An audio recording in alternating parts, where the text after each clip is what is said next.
2 minutes.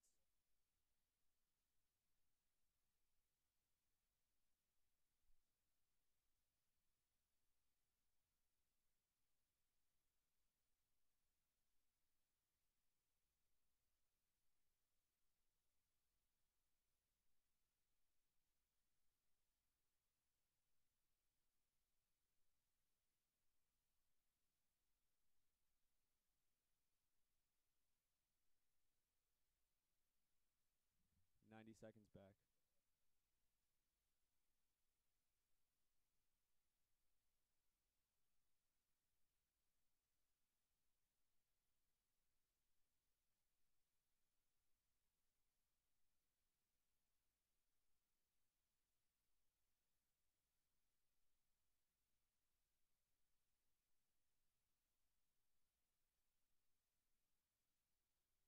Sixty seconds.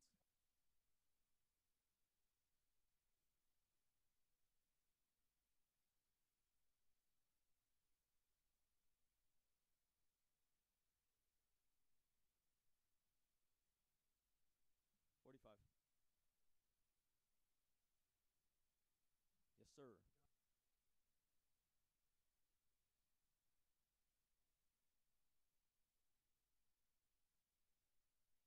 30.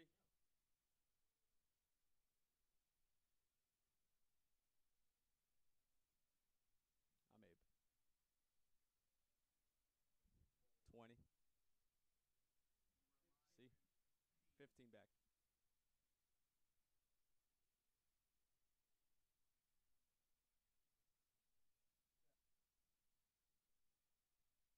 4 to the open. 3, 2, 1.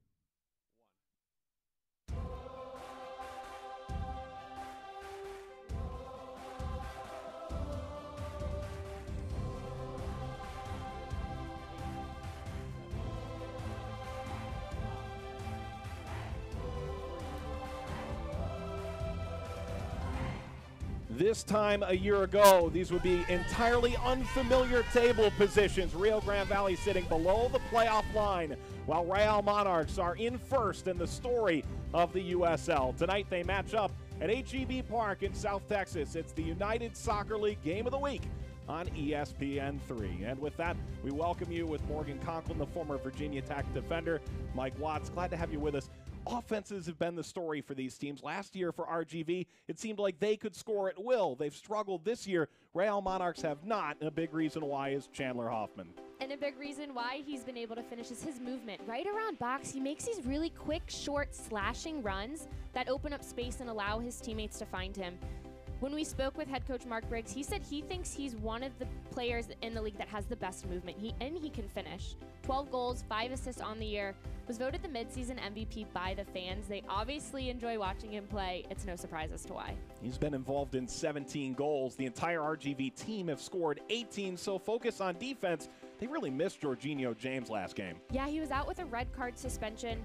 Obviously, he's back tonight, plays a big role as that defensive midfielder. They want him to add a bit of attack to his game after losing Charlie Ward, but tonight, defensive presence is his #1 key.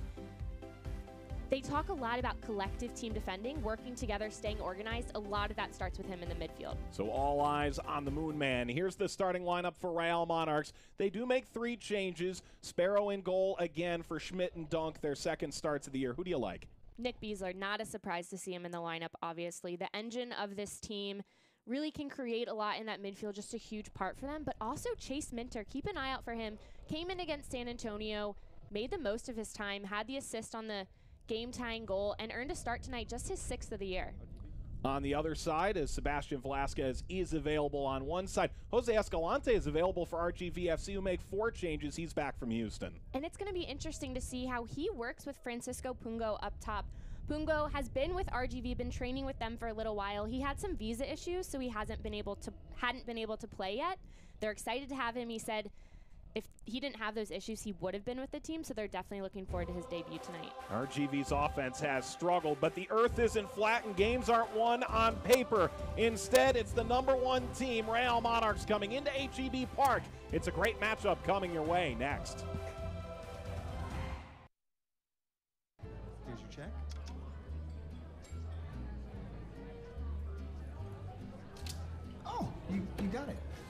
since I got rid of my car, I really enjoy walking. Okay. God, no. Getting pulled over for buzz driving could cost you around $10,000 in fines, legal fees, and increased insurance rates. Oh, you're home early. You live with your mom?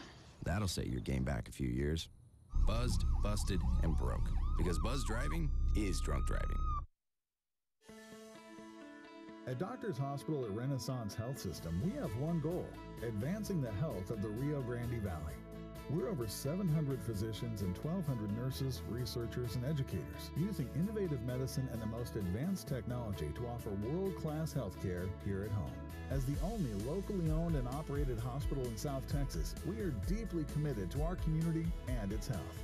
Doctors Hospital at Renaissance Health System, here for you for life.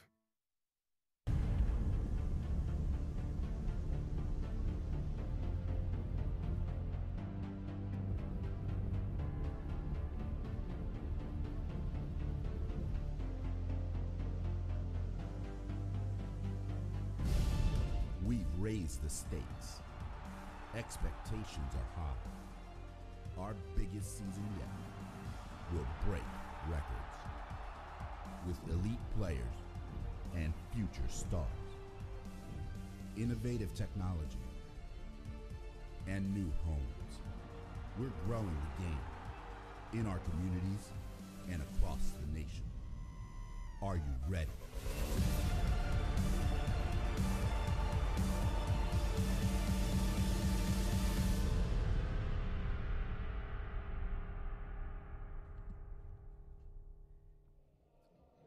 Back in the USL Game of the Week, Mark Briggs took over for Mike Pecky, and I don't know anyone expected that they would be off to such a tremendous start.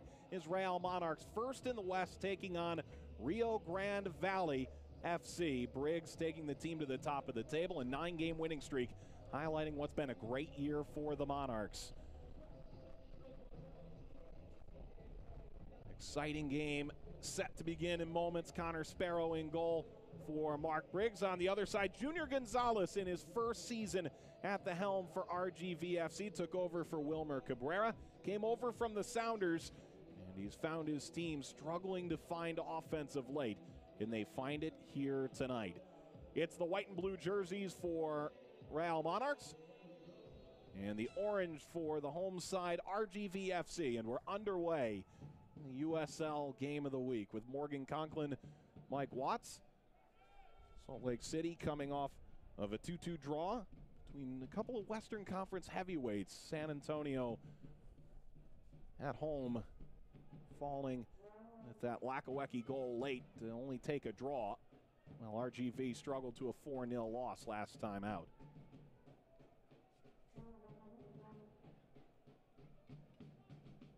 It's Lakawecki now, that game-tying goal in the final 10 minutes against San Antonio. And a back pass for Connor Sparrow.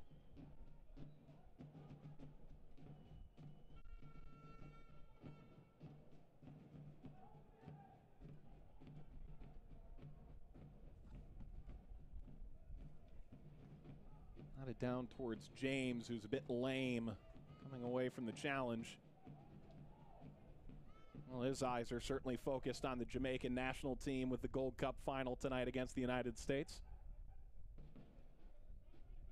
Plenty of USL players on that Jamaican roster.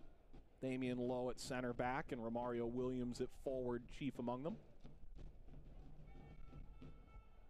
Did you see the bet they made before the last game? No. Whoever's team won, the loser had to clean their cleats before the game. Little friendly competition. Just a little friendly competition. Jamaica beating Mexico was a rather shocking upset. Pasadena over the weekend, and that heavy Jamaican USL presence making itself known. Dane Kelly leading the league in scoring at the present moment.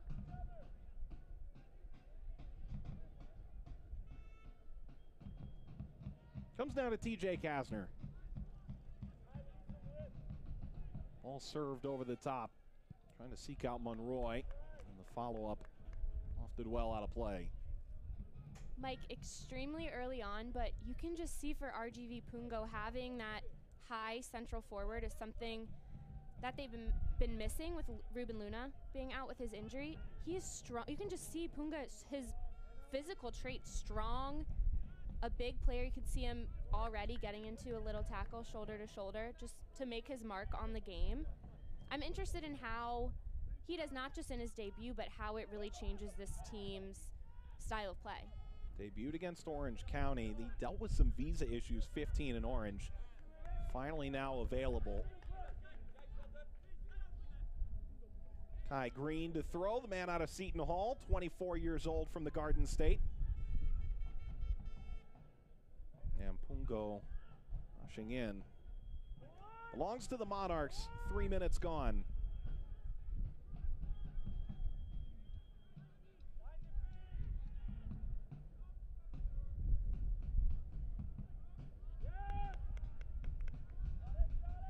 Knocked away from Reagan Dunk. He gets a throw in though.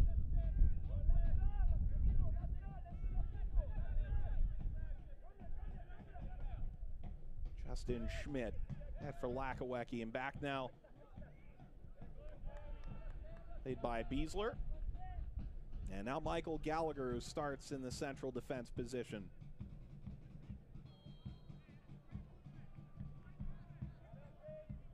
Tackle by James.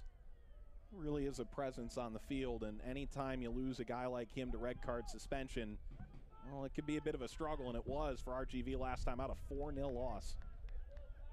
It's hard anytime you lose a key player, but especially the role that he plays on this team, it's hard to fill that void, especially he's trying to fill a void from Charlie Ward, and then to have your defensive presence also be taken out for a game, it's difficult to play like that, especially against Orange County when they were playing a home-and-home series, a Wednesday to Saturday turnaround. I mean, that's just difficult circumstances. You draw 1-1 in the first at home as Carducci makes his third consecutive start for RGV, and they hold Orange County to 1 goal, and then Carducci goes on the road and concedes 4 in that game.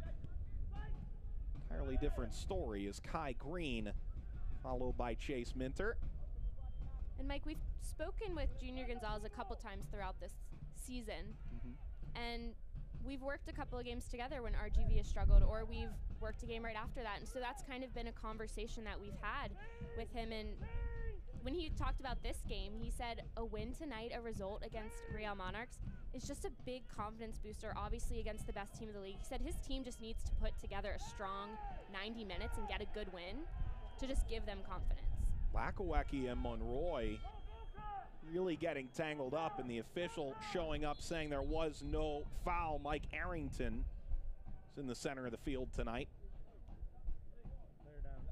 And a player down on the far side. It was initially Pungo who was down. Junior Gonzalez has some words, and Pungo back to his feet.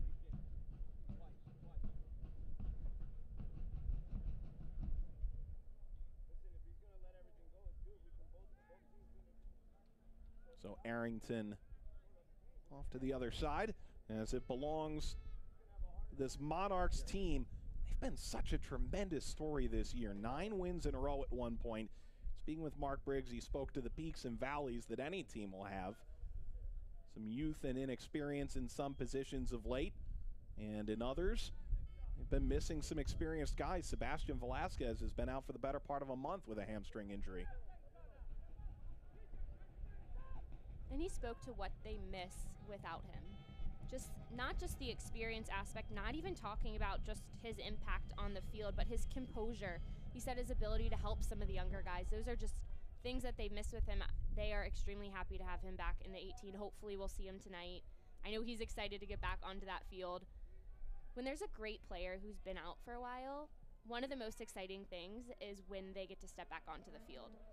So to have a player like Velasquez, who potentially could come back tonight from an injury, it just makes the game that much more exciting. The goal is to maybe see 20 or 30 minutes. The former NYCFC and Real Salt Lake player as Kasner goes in. Took that contact. It belongs to the Toros. 7 minutes gone. Taylor Hunter.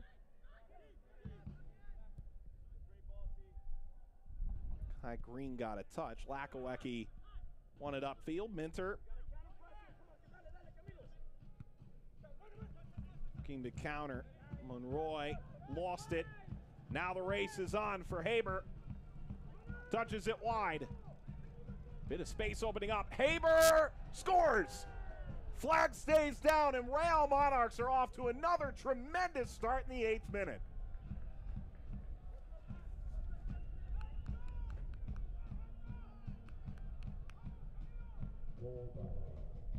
And Haber just started that whole scenario. That's too simple to get by there. Defensively, RGV has to be tighter, and no way can you be cut that easily on the top of your box. Nonetheless, a beautiful little slip ball into Haber, who just continued his run, kept going towards the goal. That for RGV is not the start that they wanted. Not just conceding a goal, but that lack of defending is what cannot happen against any team, but especially Real Monarchs. You know they have the ability to finish. You know they have the composure. It can't be that relaxed defensively. Goal number 4 of the year for Haber. And we spoke with Mark Briggs about the importance of starting well early. And just 8 minutes in, Salt Lake City's got the advantage. Now Sparrow over Monroy. Back now for Green. How will RGV respond? Kasner on the give and go. Works on Lakowecki now. Lakowecki blocking the cross, launching it beyond midfield.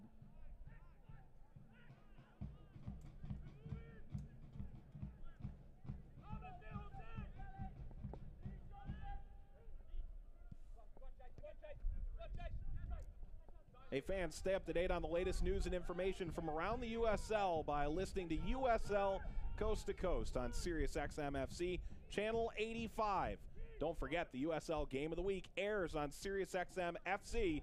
Check USLsoccer.com for dates and times, as most recent schedule has come out for the Game of the Week, as Haber took it away. Some really good games coming up on that schedule on ESPN3 and SiriusXM. Hoffman cleaned out as Duncan was pushing ahead.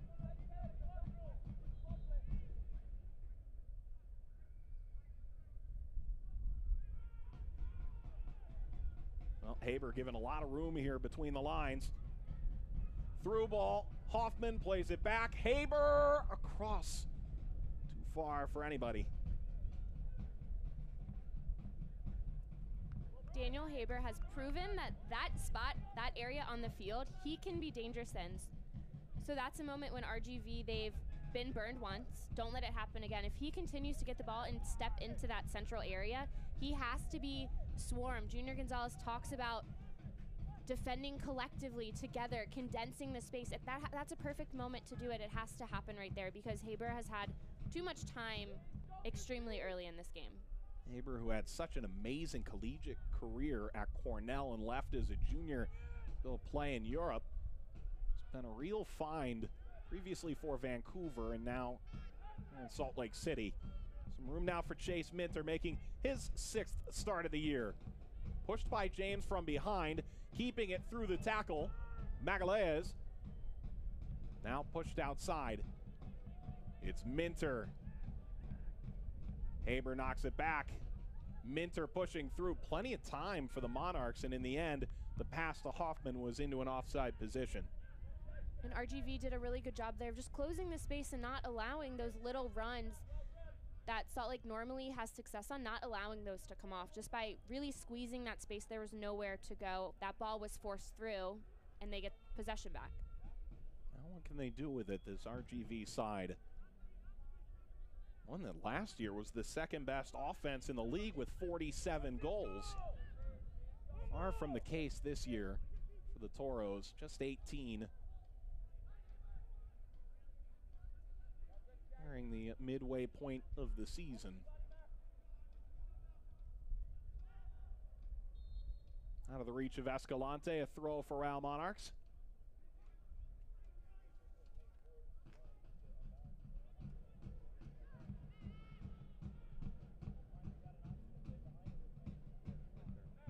Hoffman tagging it back. Beasler directing traffic. And now on the ball.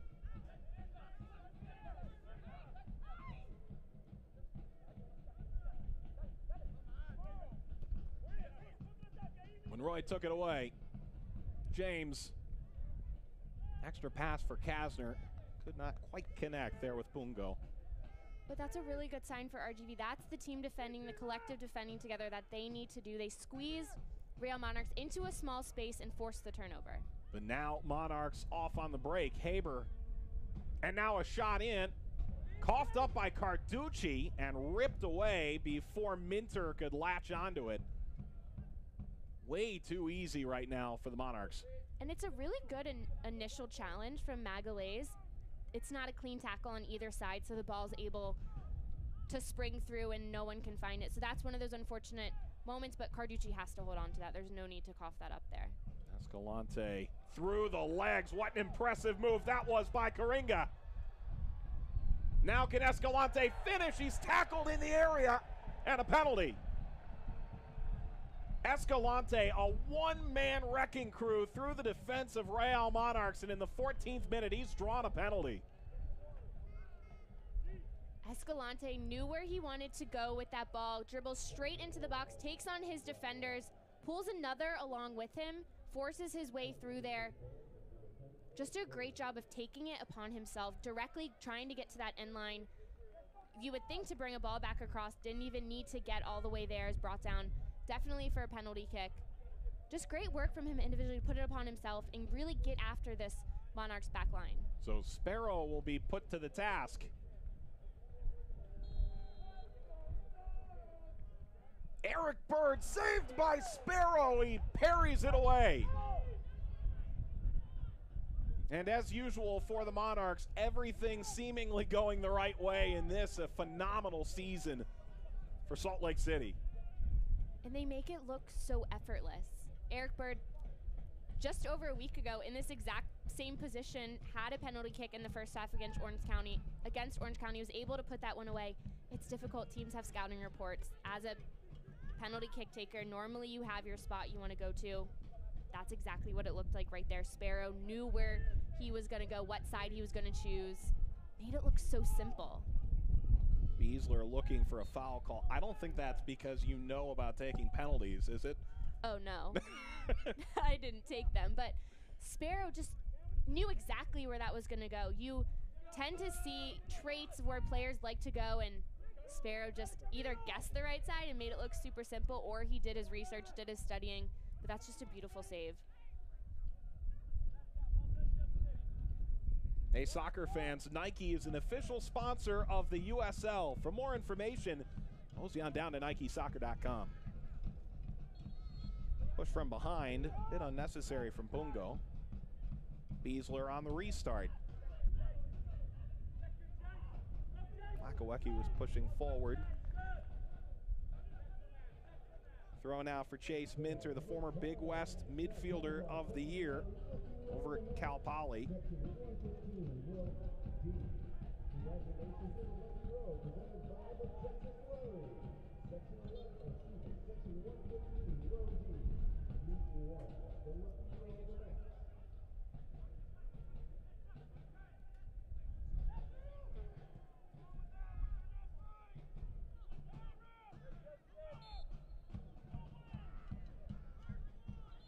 Well, Pungo getting the ball the other way, but the foul had clearly been conceded by RGV.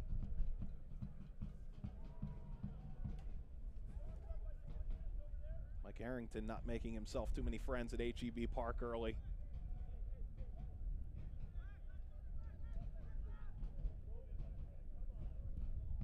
On the turn, off the foot of Haber, who has that 8th minute goal that's been the difference thus far.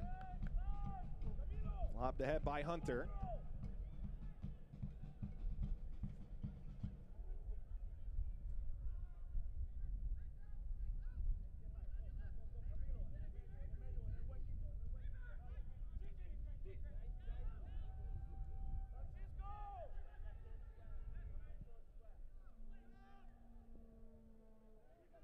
Off of Bird, launching himself into the ball. Justin Schmidt Still battling there with Green after the whistle.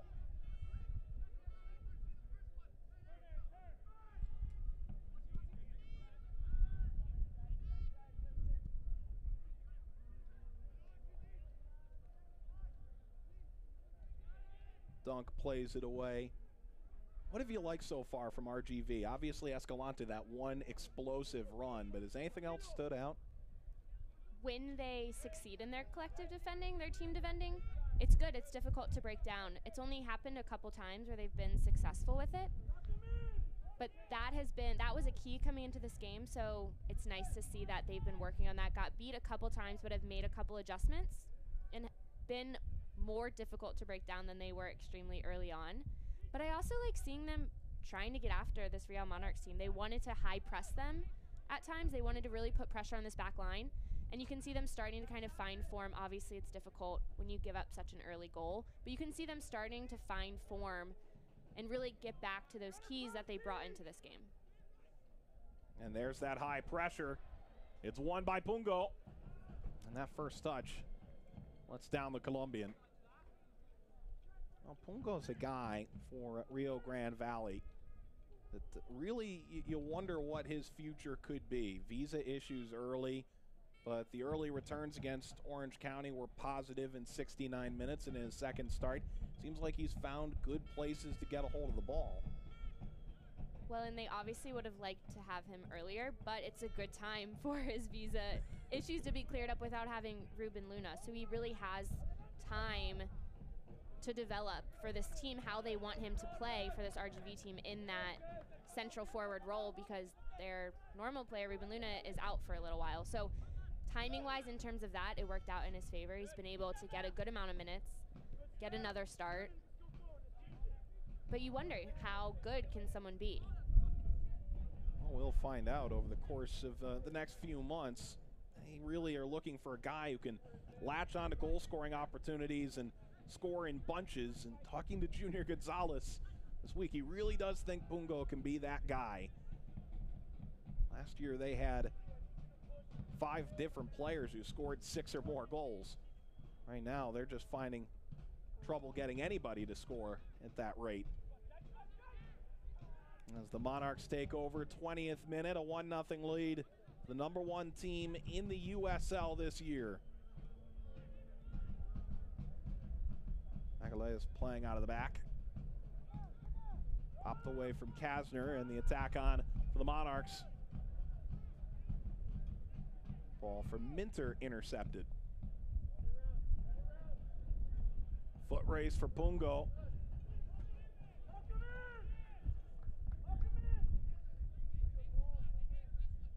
Justin Schmidt, second-round pick, 35th overall by RSL. Only his second start, both here in the month of July for the USL side, 6 in the white jersey.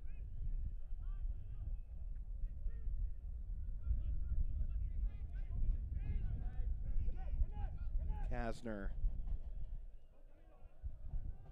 Monroy. And Kasner had the wires crossed, and now Monroy is down injured. And immediately pounding the ground, holding onto his right leg as the referee immediately waving to the touchline.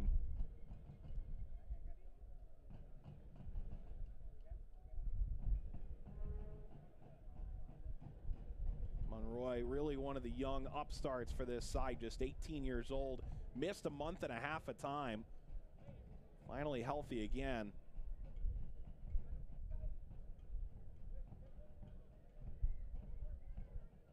Really, it's a bit tough to see what happened. You can see he has that K-tape on his leg, his right leg already.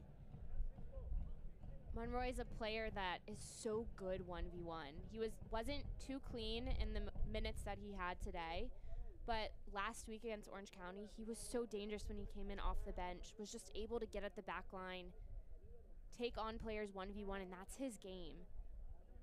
You mentioned that K-tape up and down that right leg. You can see it exposed now. But for the non-athlete, why would you wear that? It provides some stability in terms of wherever maybe a tightness or an injury or a knock maybe. It's always difficult with players who are so good in cutting and taking on 1v1 because those little movements are difficult on the body when you're cutting like that, when you have those little explosive bursts of speed. So oftentimes, even though something might not look like much, that's sometimes when knocks can happen because they're just such quick, explosive movements. Well, he's back to his feet now, but really struggling to get off the field. Scary moment for the 18-year-old who's really got some flair to his game. Has only played 60 minutes over the course of those 2 Orange County games. Only got 1 shot off. He scored once this year, and he hobbles off the field with a right leg injury. Updates on that as we get them. As the ball set to be put back in play.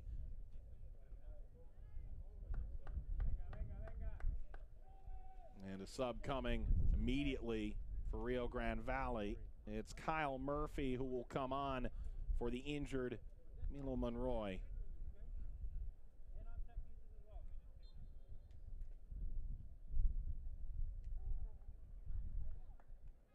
So Murphy coming off the bench now for the 11th time this year.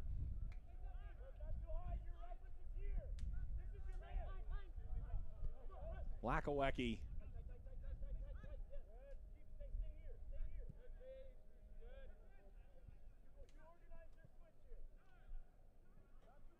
Gallagher up the right side.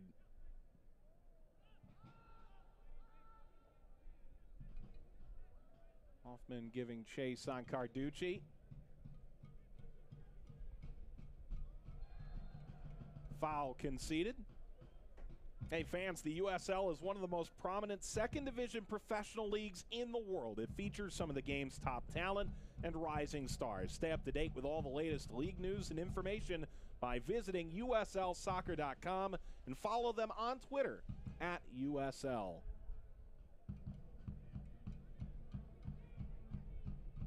Positive Monarch news of late. The USL midseason awards coming out and the fans voting for Mark Briggs and Chandler Hoffman as coach and midseason player of the year. USL 20 under 20. Of course, everything Nicholas Murray does on a weekly basis, which is remarkable in its own right on uslsoccer.com. And I asked Mark Briggs what he thought about those awards because different coaches say different things. Some don't really pay attention to it. Others use it as some motivation, not just the coaches but the players as well. And he said it's nice to be recognized, but also it doesn't matter up to this point. It matters in November.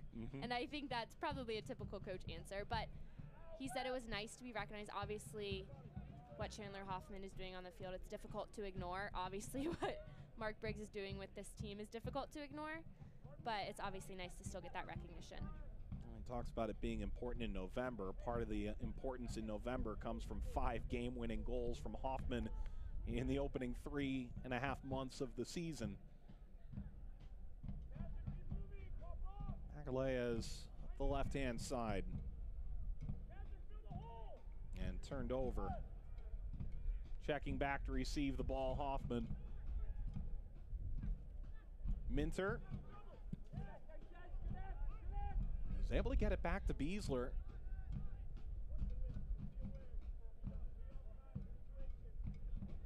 Duncan, who's really gotten forward with some impressive attack dunk early.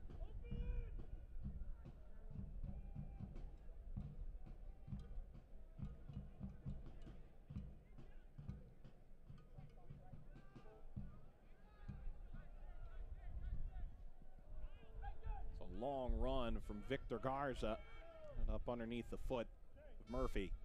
And Kyle Murphy brought his run across the goal central. For Victor Garza, that ball is so difficult to play. You've come from your left back position all the way towards the right forward type area. And if Murphy can just come wide to the touchline, open up, it will allow Garza just a simple lane to play that ball so he doesn't have to continue dribbling away from the goal, because that ball back across if it comes across as beautiful, but is a difficult one to play, especially after you've already split the gap and found your way through the midfield.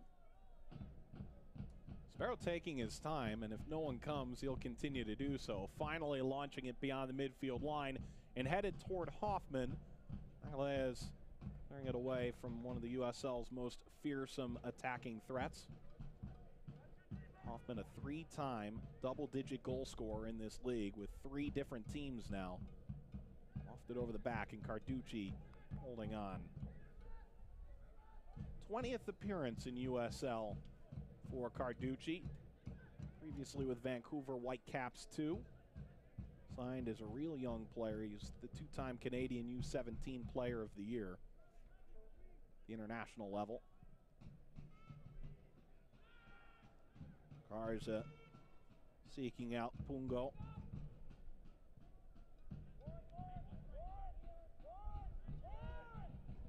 Now Kastner kept coming, and Schmidt reverses.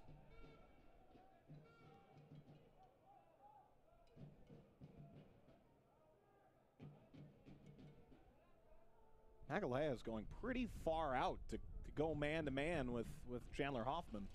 Well, and Garza was pulled a little out of position by his man, so at that point, Magalhaes has to go and has to stay with the play, because if he starts to go and then drops off, your man is free and has the ability to turn and do whatever he wants on that field. So that was a decision that he made from the start, which was a right decision, and he had to stay with it. Well, won by RGV the other way. Hunter couldn't switch the field. Dunk. Driving ahead, the first-round pick to Real Salt Lake. Slid away by his fellow number 3, Garza.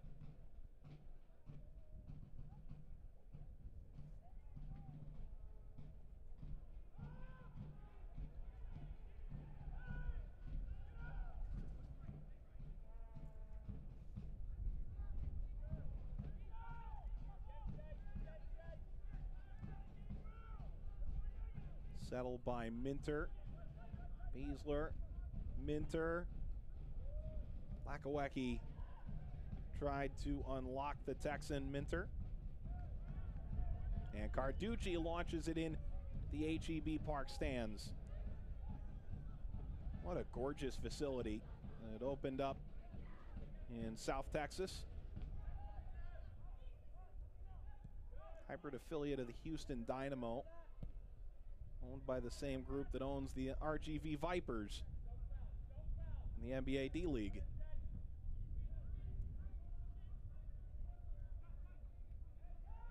What a gorgeous night. Edinburg, Texas. State of the art, genuinely, this facility. Part of that ongoing effort to build these great stadiums across the league. Orange County is working on a really nice jewel in Southern California as well. Great location. Orange County? With the mountains right there? Oh, I thought you were going to say Edinburg, Texas.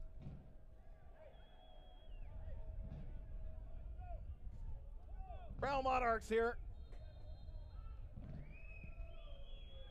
Launched into the box, nothing there for Charlie Adams.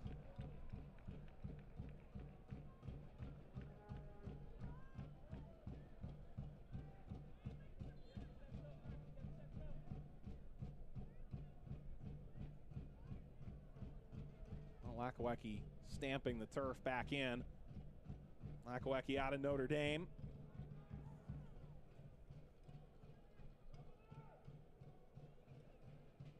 Hoffman on the turn. Lakawecki will throw again.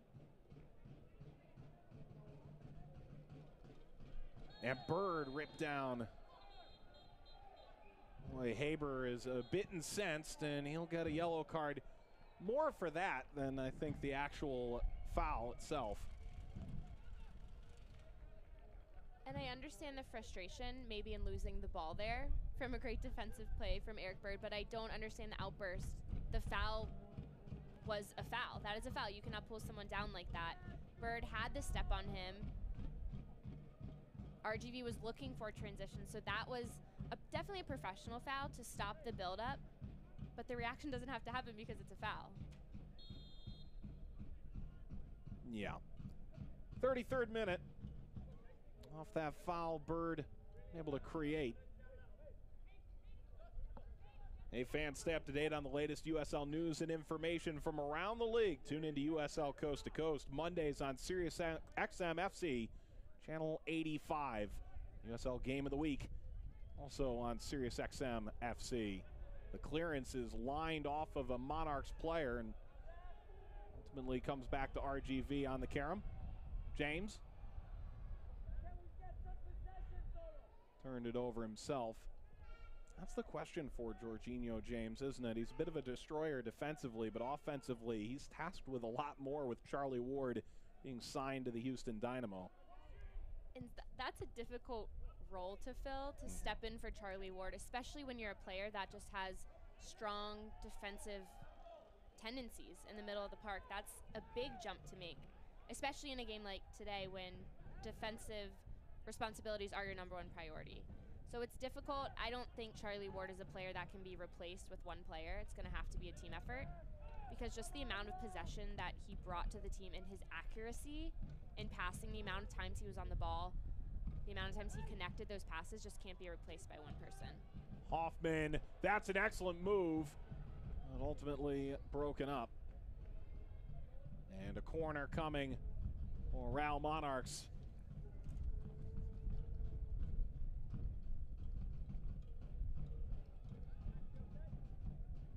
That was Daniel Haber again. A nice interchange with Chandler Hoffman leading to this corner. And a really good recovery run from Victor Garza to be able to come back inside and force that ball wide, because Chandler Hoffman is a player that if it comes central, he can make dangerous things happen. Well, Carducci may be put under pressure again. Charlie Adams, 5 assists on the year. Adams off the torso. Really lined in off of Kasner. Easler was able to play it out. Second look now. Ball lined across. Carducci tagged it wide. It just may have snuck off of Chandler Hoffman. And indeed, it is a corner. I like this ball floated in because it forces Charlie Adams to come off of his line. Chandler Hoffman is waiting for that ball there, and I love the fact that, Carducci has to come up and make a save there.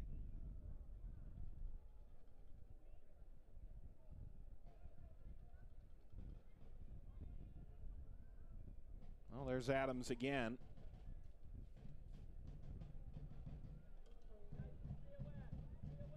Not easy work for Carducci thus far. Adams, open header, and deflected on the way through, made it a bit more difficult in the end. It's a goal kick. And that deflection from Taylor Hunter is what stopped that header from having clear contact and forcing Carducci to make a difficult save coming off that corner. Hunter did a great job of just standing his ground. The ball came into his area and getting anything that he could on it. Kai Green trying to unlock Pungo. Came to Sparrow. Soccer fans, Nike is an official sponsor of the United Soccer League. For more information, visit NikeSoccer.com.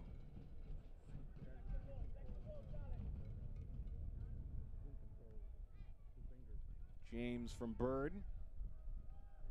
Well, they'll try this left side again. It was a ball with a bit too much power again as Escalante simply kept it in play. Haber trying to unlock Dunk again. Looking for Hoffman, who turns. Didn't get the best first touch on it. And now Bird getting it through on the left-hand side. Contact as Murphy went down. And a yellow card coming as well for the trouble.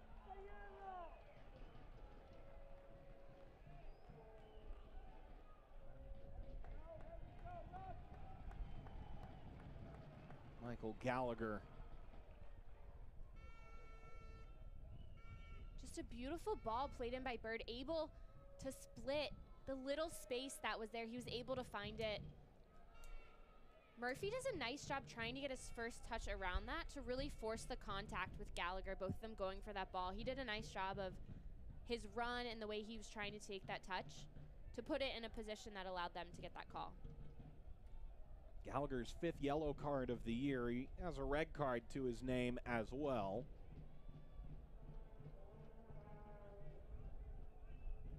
Escalante standing over the ball on the right, Kasner on the left.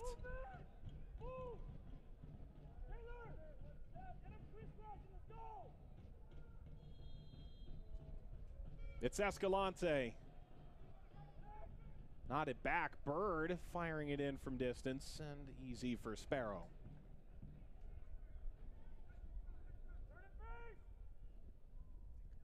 Eric Bird does a really good job of finding himself in the spaces that he needs to be, especially when the ball's around the top of the box, whether it's a cross or coming back off a rebound.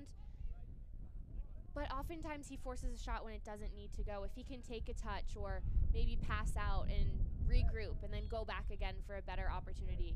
That's one thing I think is dictated by what he has around him. So if players around him open up more, communicate that they are there for another option, he won't just rely on these long shots or one-time chances. But the first thing is that he's in the right position, and that's the most important. It's just the decision-making from there. As Kai Green tracks this down all the way at the end line.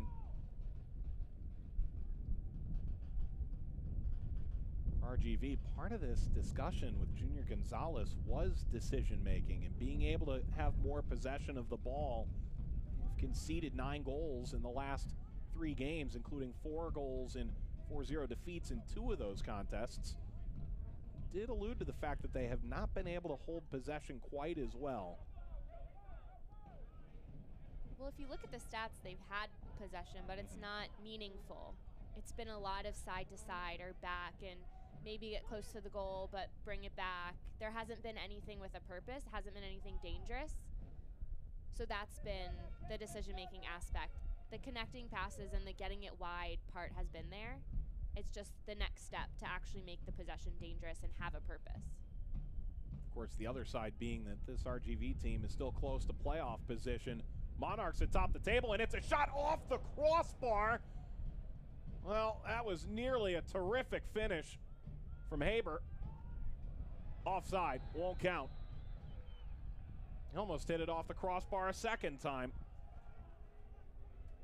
Haber is having himself a half. He finds the space, enough space that he needs to strike that ball. Gets a beautiful look on frame. He's been so good in taking chances himself, but also setting up his teammates. He's difficult to defend because you don't know if he's going to choose to keep the ball at his feet and strike a ball from distance like that, or help his team and build up forward. So that's why he's difficult to defend, and he's just been fantastic so far this game. Lights out for the man who scored 8 goals last year for Whitecaps too. He scored in the 8th minute here tonight for Real Monarchs and nearly added another one in the 40th.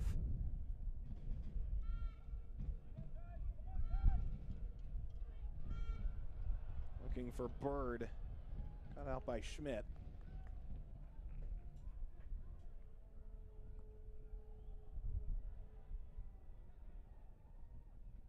Garza throwing in. Kasner goes to work. Kasner nearly got by Dunk. Plenty of moves. Now the ball across, setting up an effort at a scissor kick from Escalante. From 18 yards away, no less. And then James goes down. Bird in on Dunk. And a throw for Real Monarchs. The ball going out right there is the best thing for RGV because they need to regroup after that. A great opportunity, TJ Kasner getting up the line, doing what he does very well, which is taking on players 1v1. Gets a nice ball across, a bit floated, and then Escalante going for that. Going for it all. Going for that in the box. And then just James was pulled out of position, not much organization. So that ball going out that allowed them to regroup was the best thing for them. After the attempted scissor kick by Escalante, a throw in for RGV. It's Bird. Well, this a bit more conventional from Escalante. Throw coming for RGV. Escalante racing behind the back line. Bird pushed by Beasler. Now Escalante goes down the edge of the area. So a free kick coming for RGV in the 43rd minute. Kasner and Escalante both want this opportunity. Bird goes for the initial dive. I agree, no call. Escalante works hard to make something come from that because he doesn't have a lot of options around him. Real Monarchs are really swarming that area, just not giving him anything. So for him to create an opportunity for them off of that is a job well done. But Kasner and Escalante both want this free kick. You can see him arguing about it a little bit. Sparrow stopped a penalty in the opening 15 minutes. The wall is 5 for Real Monarchs. Kasner has scored once this year for Escalante. 1 goal to his credit as well.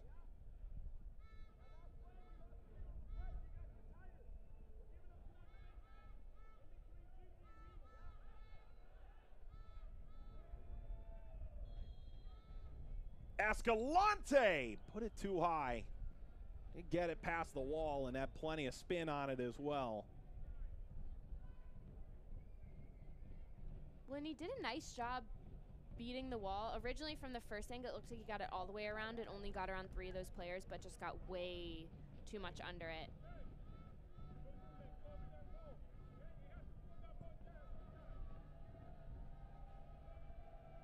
Well, the Toros have had their chances in this opening half. A penalty that they were unable to convert on through Eric Bird. Now Real Monarchs trying to double their lead before halftime. Minter serves the ball to the opposite side. Too far for Reagan Dunk. Like I've said this before in past RGV games, as this game continues going into the second half, I want to see more build-up from their back. I want to see Kai Green get forward. He's a player that has the ability to change a game by sending him forward because it's just another player to account for, and he's dangerous when he gets forward with his speed. He's able to send in crosses. So that's something I want to see a little different. See if you can build him forward. RGV is big on scanning the opposition, seeing if they have the numerical advantages and if it makes sense for Green to get forward. So obviously it just depends on what they are given. But if he has the chance to get forward, that's something that I really want to see in the second half. Green right there was across midfield, but the build-up pass wasn't quite there. He was a midfielder in college at Seton Hall, but a right back with RGV. 2 minutes of stoppage time at HEB Park. This opening half where Salt Lake jumped in front just 8 minutes in.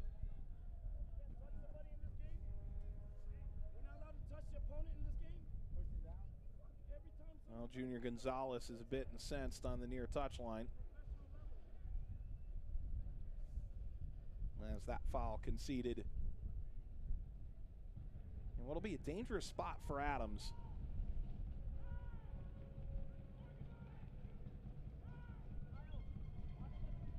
Adams, who signed in September with the Monarchs, a great find. Adams lofting it over the top. Escalante for Kasner. Now the attack on for the men in orange right before halftime.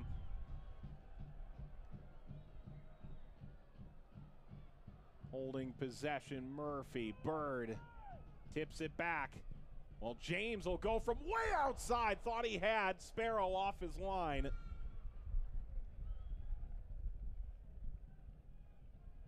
And my first thought is, James has Green coming wide. Why don't you build there? But that's a great look. James saw what he had, was confident in his shot, got a really good look on frame, kept the ball low, going to that far corner.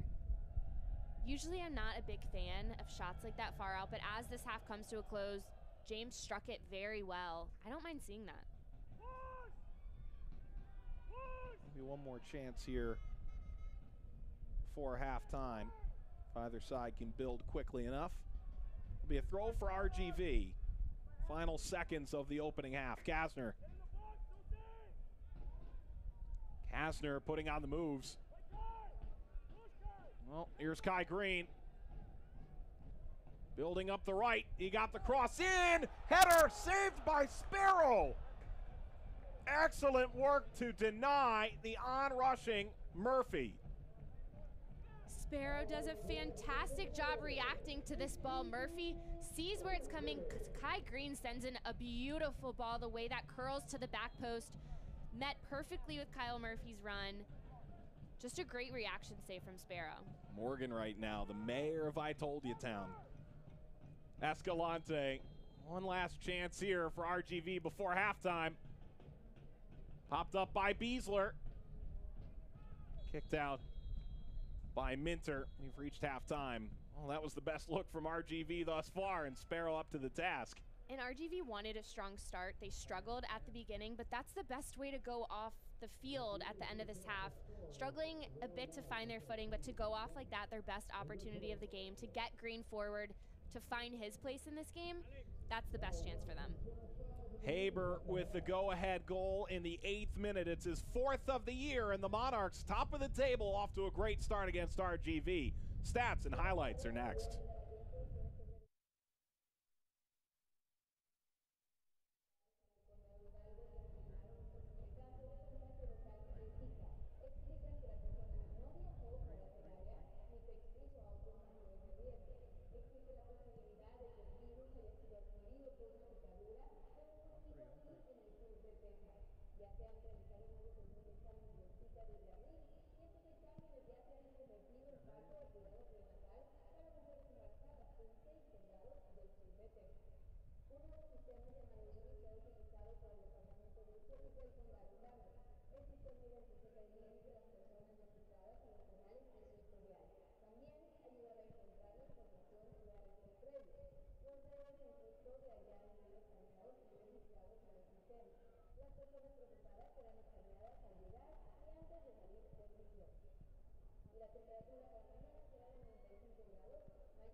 Halftime at HEB Park, and a lot of eyes on that young man. 18-year-old Camilo Monroy, injured in the first half. Players and coaches from Real Monarchs going over to check on him as he hobbles off the field. But a 1-0 lead for the Monarchs. RGV subbing him out in the opening half an hour. Here are the stats, Morgan, from that opening half. Possession is even, but what were your takeaways from the first half?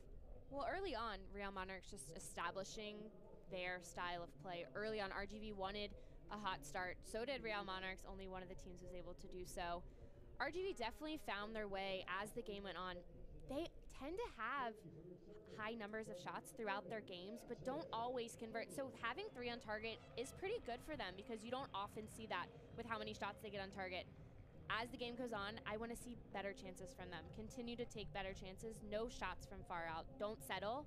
Build up and try to continue to take advantage of your opportunities. Meanwhile, this ESPN3 game of the week off to a strong start. The next one, Reno and OKC. You talk about strong starts. Dane Kelly and Reno 1868 is an expansion team blowing everybody away, and OKC maybe finding their feet now.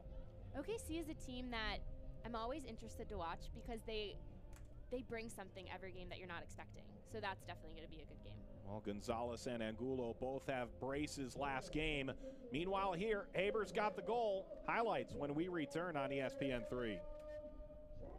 I'm a retired school psychologist, and helping people was my thing. I was very independent, thought I could take care of myself. I fell and I had to have Meals on Wheels. After my stroke, when Meals on Wheels started, I was on the other end of the stick, so to speak. Meals on Wheels, coming to my door as someone who's housebound, having someone check on me, assures me that I'm not forgotten.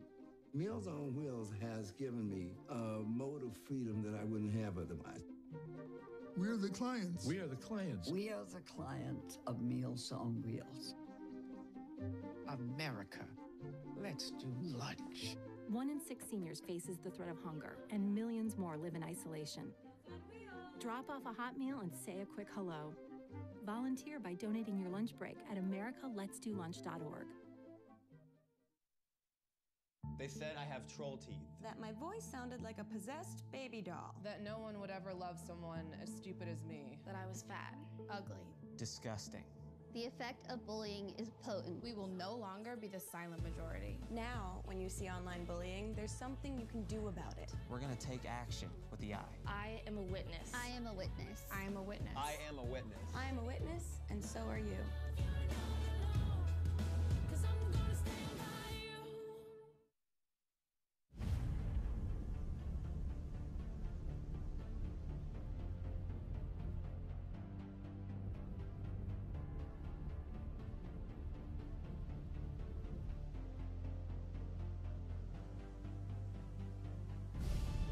We've raised the stakes. Expectations are high. Our biggest season yet will break records with elite players and future stars. Innovative technology and new homes. We're growing the game in our communities and across the nation. Are you ready?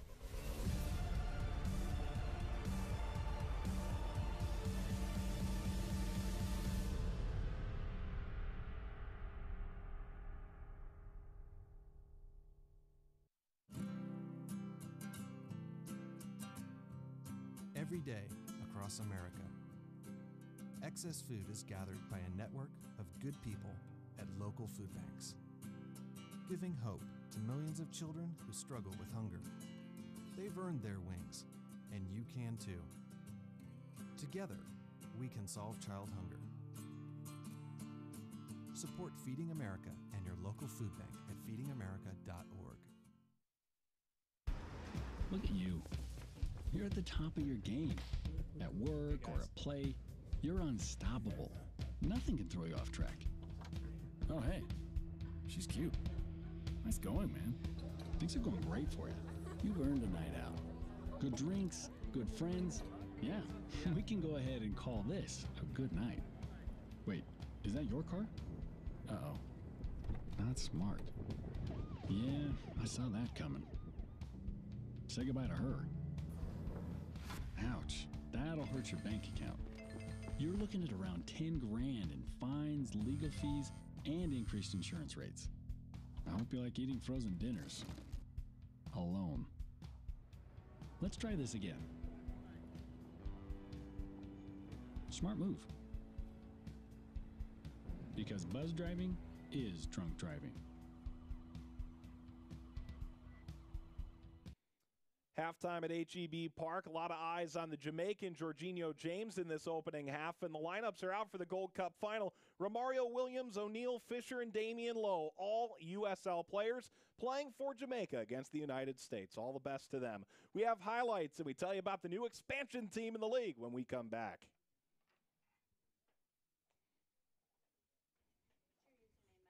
Good question.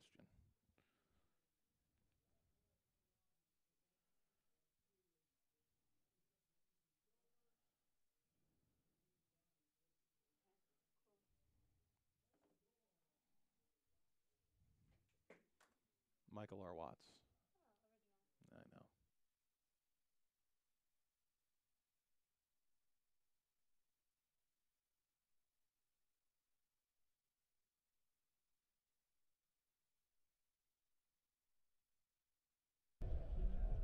She thinks she wants to be, but it's not going to happen.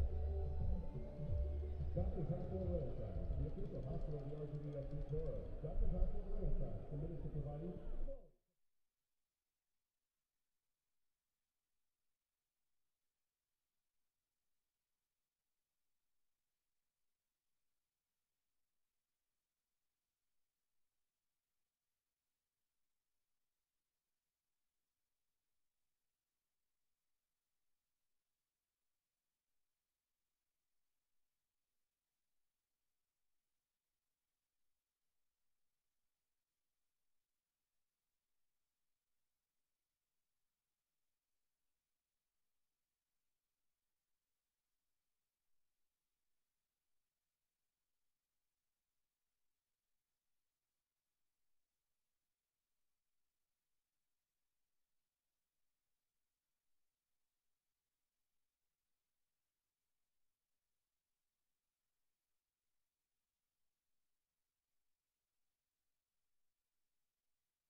A family affair at HEB Park, 1-0 to Real Monarchs at halftime as the home team looks to get back on the front foot out of the locker room. Mike Watts, Morgan Conklin back with you. Let's look at our first half highlights from Edinburg, Texas. As from the outset, Real Monarchs has talked to us about trying to get off to a good start. We did that in the 8th minute when Daniel Haber got on the board. And he just started the whole play, and he stayed with it. Had the ball at his feet, played the ball wide, continued his run into the box. A really nice ball played in by Dunk, just a little slip pass.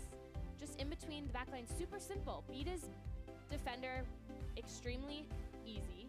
Just a nice little touch, and Haber was there to finish, just continuing his run, and he started it all himself. And right behind Magalhaes, moving forward, creating himself, and that shot from Hoffman was a little tough for Carducci. And Minter was almost there to clean up that missed save from Carducci. That should have been saved. It provided the Monarchs an opportunity to almost get on the board again.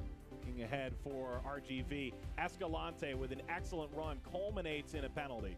And he just works hard to get himself in the box, beats his defender, splits his way in between two defenders, forces them to make a tackle on him, forces the foul, just does a great job of keeping the ball at his feet and really just making something happen. Gallagher, the guilty man in the 14th, but Carducci, the save on Bird. Connor Sparrow comes up huge right there. Eric Bird goes to his right. Sparrow knows where he's going. Just a confident save from him.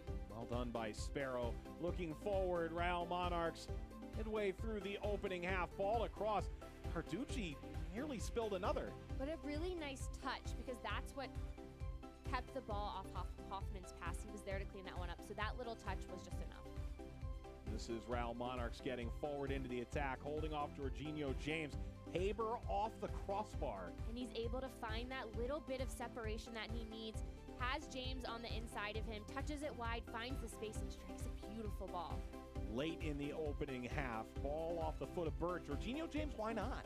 I mean, why not? Really far out. Like I said, I don't normally like when teams settle for that, but he saw what he had. He was confident, and he struck it well.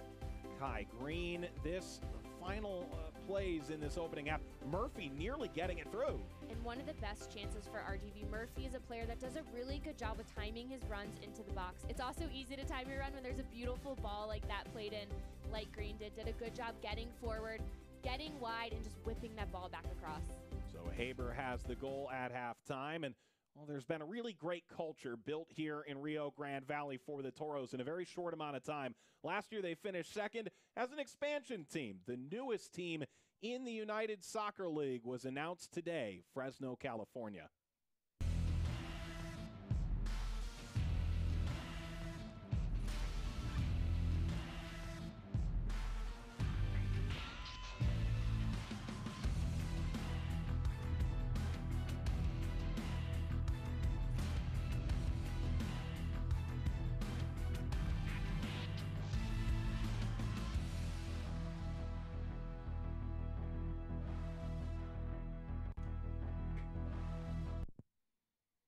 Jake Edwards was there, the head of the league, and really this is great news for Fresno, great news for the United Soccer League.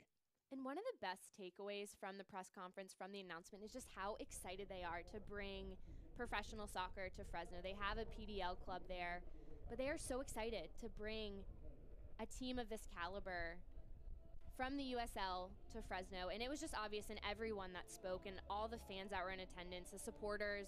It was just really cool to see they're already so excited about the season.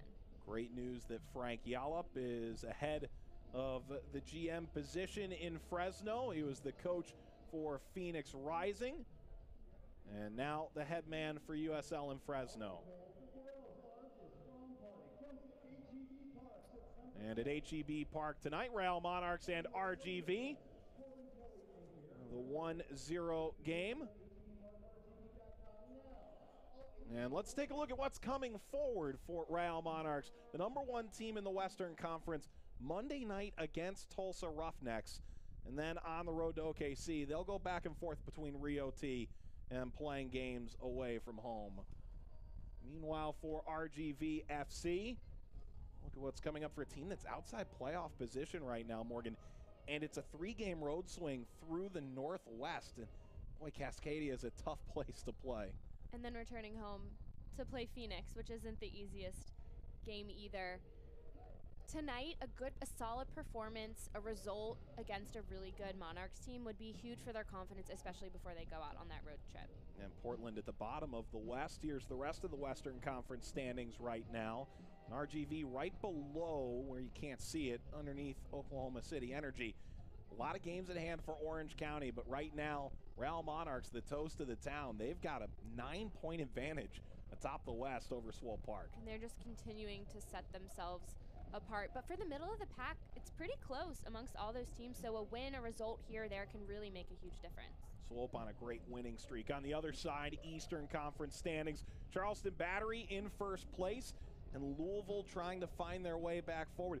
Charlotte right now really impressing a lot of people. They've got that mix of age and youth experience and young fireballs who are really putting it all together. They've been on a run as of late, and that's what it is. They're putting it together. All teams have the stories of the experienced players or the younger guys, but Charlotte is a team that's putting it together, and they're able to grind it out and get results, and that's what's allowing them to go on this streak. Charlotte and Pittsburgh playing tonight, drawing 2-2. That a final result from the Steel City. Pardon from Charlotte, I beg your pardon. As the Independents into the Sportsplex in Matthews. Meanwhile, Daniel Haber, the man of the hour, man of the 45 minutes as it might be, as Real Monarchs a 1-0 lead over RGV FC. For Real Monarchs, they're looking for that first win in the state of Texas. They have not beaten San Antonio, and perhaps most importantly, this is the only team in the Western Conference that they do not have a win against. They are off to a good start, and we're off to the races in the second half. RGV on the ball first with Morgan Conklin, Mike Watts, USL game of the week. RGV could get right on the playoff bubble with a win tonight for Real Monarchs, looking to extend what's a 9-point lead atop the Western Conference. A lot of touches here for Pungo. Found Bird.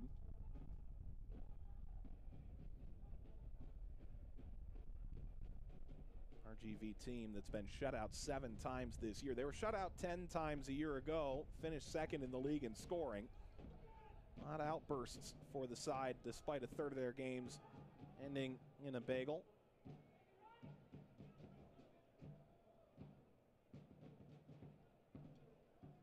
Magalhaes.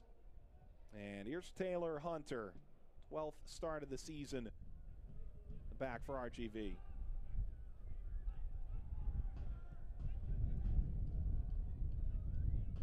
Kasner retreating to the midfield line.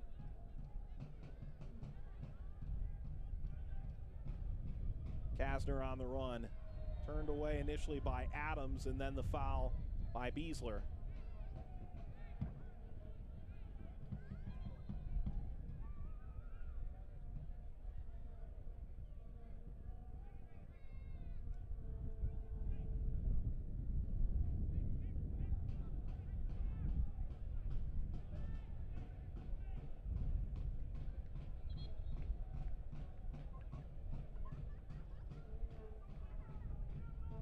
So it's Escalante who goes to work.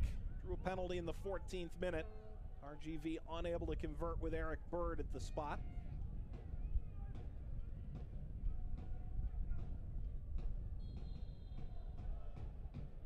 It's Escalante. Looking for Magalhaes. Down to Green. Well, had a go at it. In the end, lofted it well over the bar. Green was waiting for that ball to come back out. You could see the second ball Kasner went up for it. Green started to go for it, and when he saw it come down, took his step back to try to get that shot on frame. I like the fact that he's getting into the attack. Obviously, that's a set piece, so they move players forward. But he has the urge to get forward and to make something happen, and I like that, especially from an outside back. James backtracking.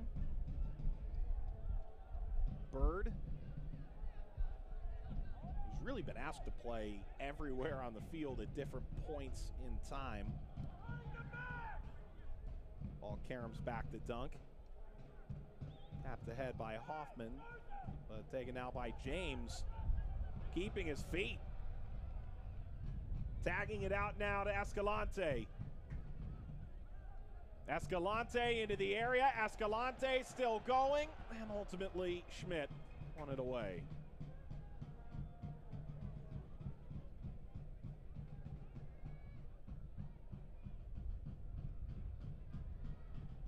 Hunter. Beasler threw his foot in. Service now for Pungo. Won by Schmidt. Dunk pops it in the air. Kasner battling now. James. Bird.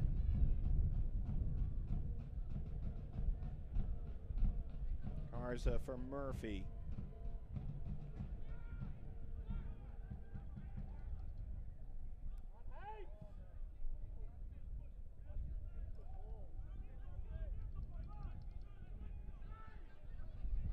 Murphy doing well to get by Dunk.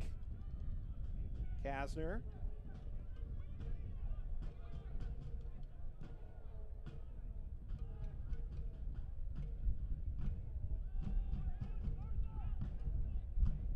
Well, this is the most prolonged stretch of possession we've seen from RGV all night.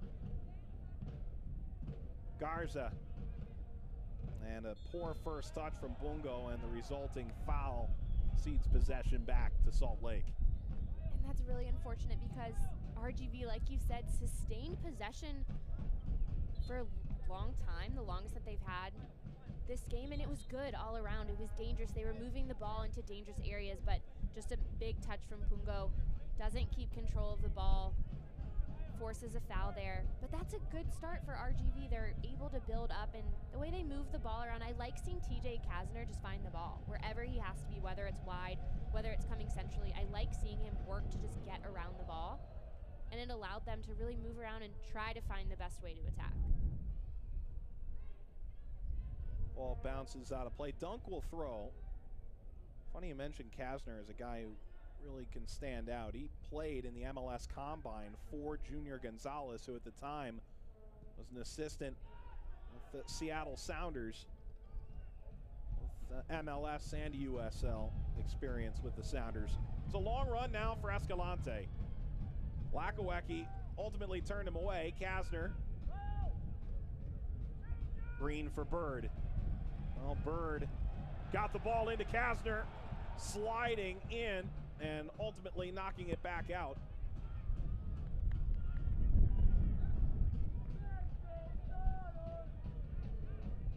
Murphy. Taken by Haber. Bird stepped in. Well, where was this RGV team in the opening half? Because it feels like night and day. They did this last week against Orange County in the midweek game. They went into half, not the cleanest first half, and came out just a different team. And I asked Junior Gonzalez, what was the message? What happened? Because your team was different in the second half. They were attacking with a purpose. They had players working hard. TJ Kasner got involved in that second half. He's already made an impact in this second half. And he just said nothing was really said. It's just looking at the opponent and players making personal adjustments and adjustments to what they think needs to change.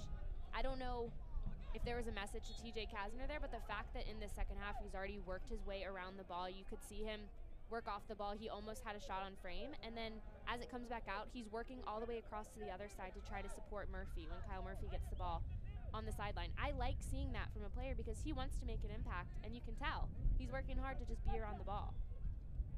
As Magalhaes carries it ahead, Kasner was available to the right. Ball taken away by Beasler. Well, there's a ton of space opened up here. It's Haber again. Ball played across. There's contact in the area. It goes without a whistle as Chase Minter still arguing his case. And Haber just finds so much space. Kai Green, maybe some contact. It's tough to see from that angle. We didn't see the whole play build up to take a second look at it. But that just shows how dangerous Real Monarchs can be in transition when they get the ball and go quickly. Dunk's back pass didn't have a lot on it.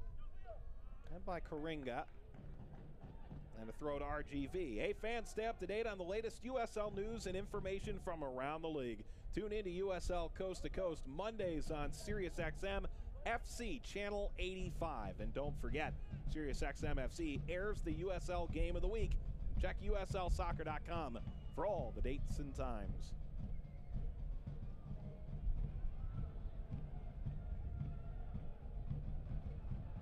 Lifted for Pungo.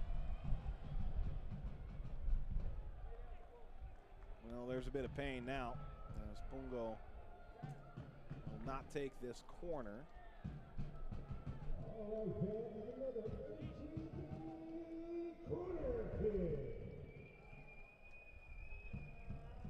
Well, Sparrow has made 2 or 3 absolutely outstanding saves thus far, including one on a penalty.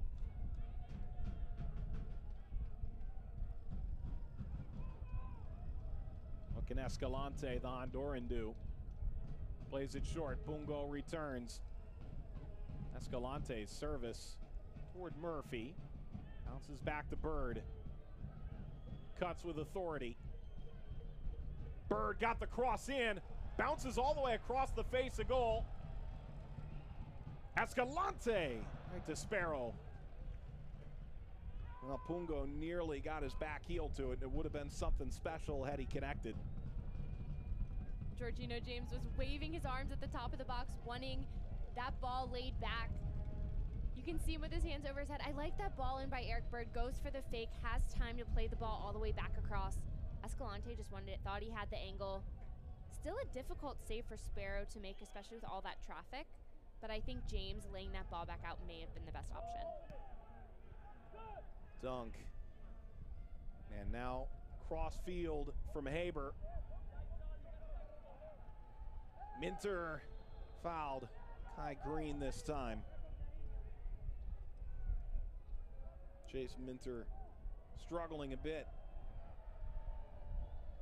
Kai Green, a player who's not afraid of contact. He's going to go in hard with his arms, with his body. Definitely gets Minter on the foot there on the tackle. Not necessary, but you know Kai Green is a player when he defends. He's going to be handsy. He's going to use his body because that's just the type of player that he is. So Green, the foul, will give an opportunity to Charlie Adams, 23-year-old Englishman. Carducci setting a wall. His territory certainly looks like a cross would be on its way. Adams. Oh, Karam's right in front of the net. Magalhaes couldn't catch up. Magalhaes did everything that he needed to do in that situation, but the communication between Carducci and Green is just not good enough. That ball should not be in no man's land in between there. One player, which should be Carducci, needs to come out and own that one because Magalhaes just used his body and did everything that he needed to do in that situation.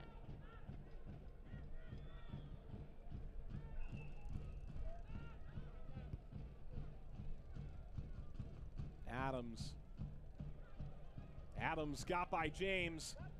Oh, Minter, another opportunity here. Minter goes to work on Green, sends it in front. Haber, it's saved off the line by Garza. A short second goal is erased by Garza. Victor Garza with the save of the game. Just the ability right there for Minter to find the space, go 1v1 against Green, and Haber is exactly where he needs to be. The ball comes right to him. He does a great job attacking it, pushes it where he wants to go, but Victor Garza, beautiful job just coming to the inside, coming centrally, staying with his runner, and blocking that shot. That is perfect defending right there. So many times players get beat to the ball and beat to the near post, and that's exactly what it looks like when you don't, when you stay with it and you put your body on the line to block the ball. Excellent by the 25-year-old Texan, who is on the ball now, a former U20 youth national team player with the U.S.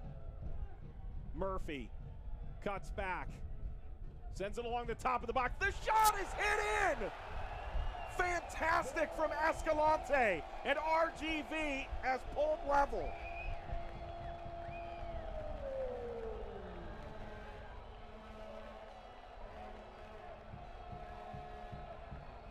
It would take something magnificent to beat Sparrow tonight, and finally RGV found it in the 58th.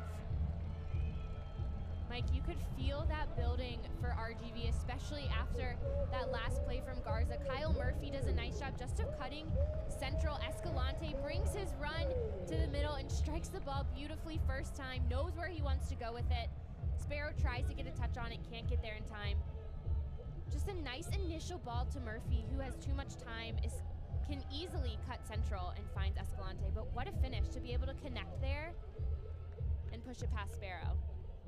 An absolutely gorgeous goal from Jose Escalante. It's his second of the year and his 12th start. He last scored on the 30th of April against Oklahoma City.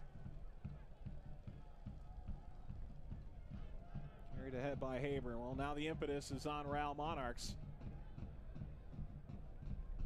Team that is a perfect 9-0-0 at home. Still a rather good record away from Rio Tinto.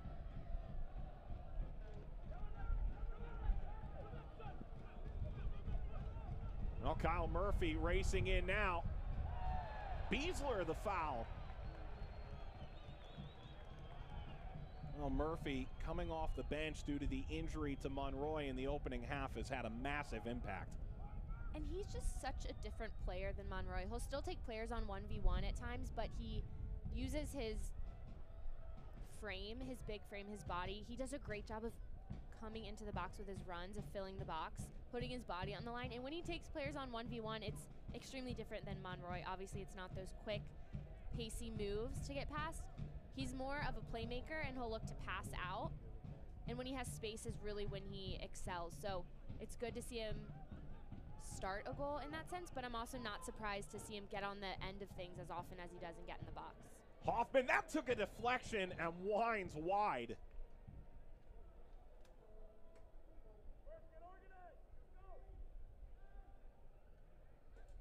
And Hoffman just taking his space, does a great job of coming centrally. RGV cannot allow that because he gets a beautiful look on frame. The way that ball is bending towards that far post, RGV can't let that happen again, because if he continues to get those chances, he will be able to put them away. The funny thing is, we talk about Hoffman and we hear about movement and service to him, sometimes create a bit of magic on his own. Adams popped up by Carducci. And now Bird. Contact as Murphy went down. Advantage played. Through ball. This is terrific. Pungo into the box. Sliding in Lakawecki at the final moment. Pungo can't believe that one. A beautiful ball in.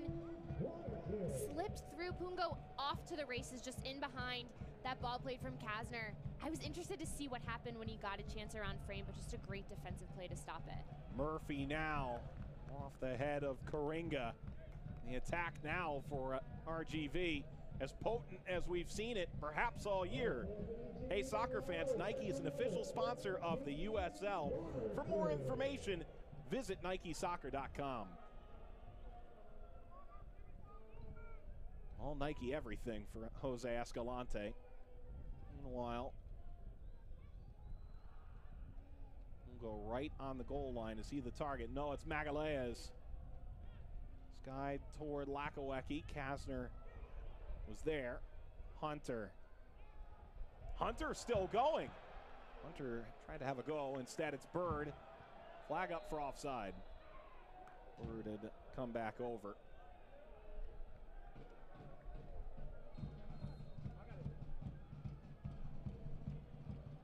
Well, this is a face that Monarchs fans are happy to see back in the order. Enough for Dunk. And on comes Sebastian Velasquez.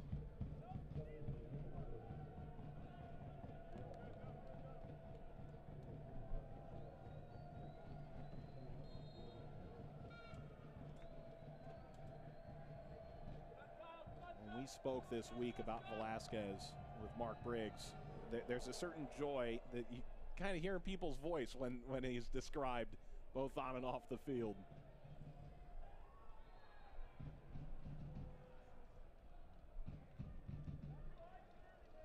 Referred to him as one of, if not the best player in this league. Bird did well to give himself some room. Isolates Murphy on the wing. Murphy driving, shooting wide. And that is when Kyle Murphy does well, when it's a ball that's played to him early enough that he has time, that he can find his way central or go end line if he chooses.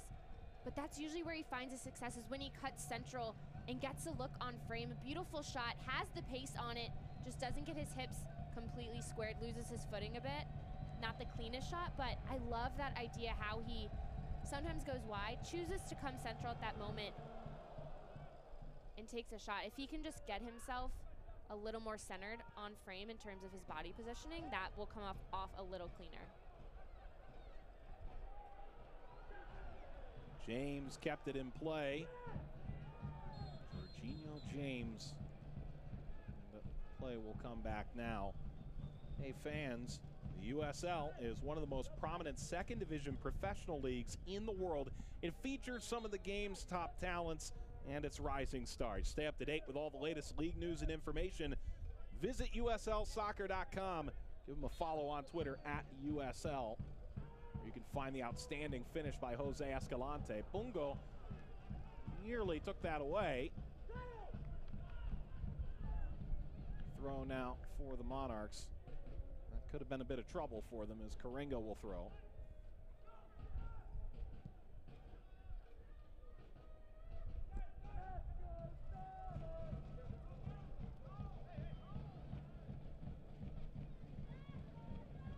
Gonzalez told us maybe a consistent 90 minutes and a win would be the fastest way to turn this season around. It seems somewhat mentally insignificant to say that. It's obvious in a lot of ways, and yet this is an RGV team that came in with high expectations and a ton of confidence, and it really just hasn't been there this year for them.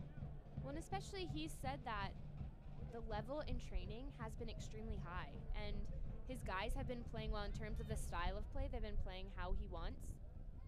He's been pleased with training, but it's one of those things that obviously only matters when it comes to game time. So if your team can get a result, put 90 minutes, put a full game together of good soccer, how you want to play, it does wonders. And the confidence really is just what they're lacking right now, because they've had that up and down season. They've had those peaks and valleys that it's difficult to find that consistency. So when they do, that's something that's just really going to put them on the right foot. He said they've had an open line of communication with the players, positive and negative. We spoke to him right after a film session yesterday. He said, well, we continue to have that open line, and we're trying to figure out how to make it all string together for 90 minutes. And for the most part, when he looks at the goals, to him it comes down to small details, taking care of the minor details. So it's not something in the big scheme of things that they're playing poor soccer. It's just little mistakes here and there are really coming back to bite them in terms of game after game. So it's one of those things when you study film and when you just continue to communicate with these players. He said it's similar to when a forward just is in a drought and can't seem to find a goal. It just, as a team, they're really trying for those strong defensive performances and just really trying to put a full game together. Karinga was looked at on the field. Gonzalez, a national champion in his own right in 1997 at UCLA, came over from Seattle but spent time at Chivas, USA. As Real Monarchs trying to get a change on at this break, and there's the man who comes on. It's James Moberg, second of 3 available substitutes, with Karinga coming off. Well, it's a nice run here from Haber, who's had a monster performance. Ball tagged across, and away now from Minter as Beasler acted as the intermediary.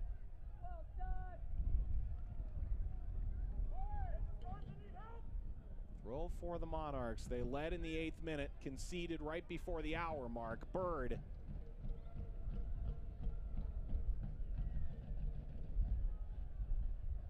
Bird still in reverse. And Bird concedes a throw.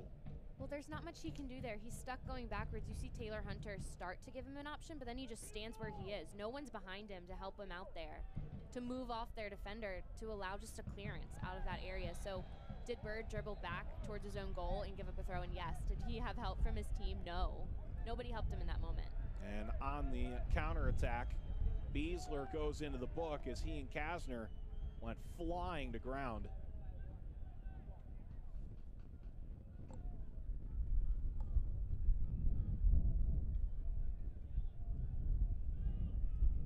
Third yellow card for Beasler this year.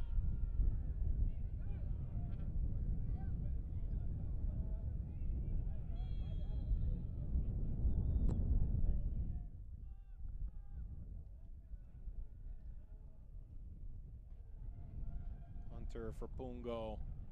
Bird. Here's Murphy. It's been fantastic tonight. He got the cross in. Seeking out Escalante. Off of Lakowecki and a corner to RGV in the 70th. What started that whole thing, the ball came to Eric Bird, and he took a beautiful first touch into space, cutting off defenders as he ran towards it, and allowed him to build up there. It's those little things that often go unnoticed that really set up plays and put players in the best position to make something happen.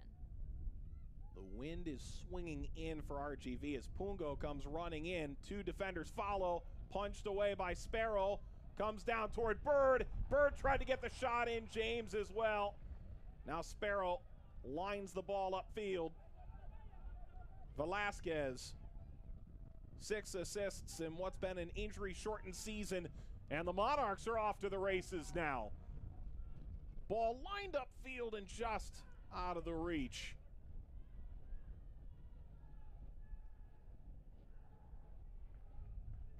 RGV just does a good job of being dangerous in the box. Bird gets on the ball. James is trying to get there to clean it up.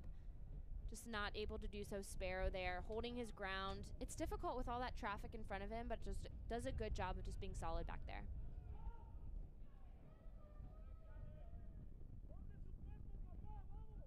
Comes now to Justin Schmidt.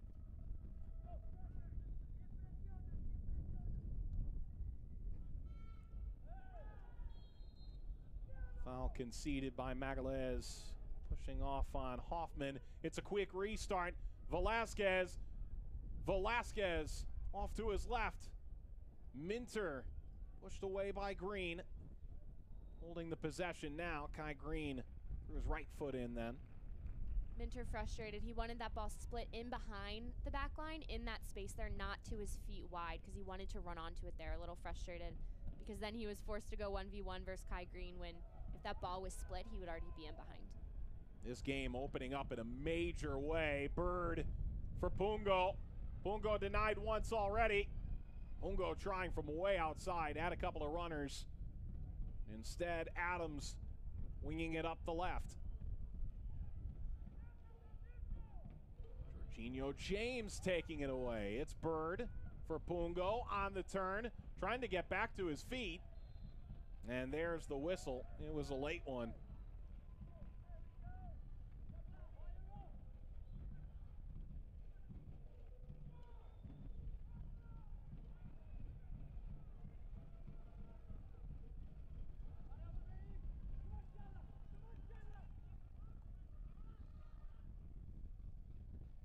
They'll try the left. It's Garza. Too strong a first touch to ultimately get across in.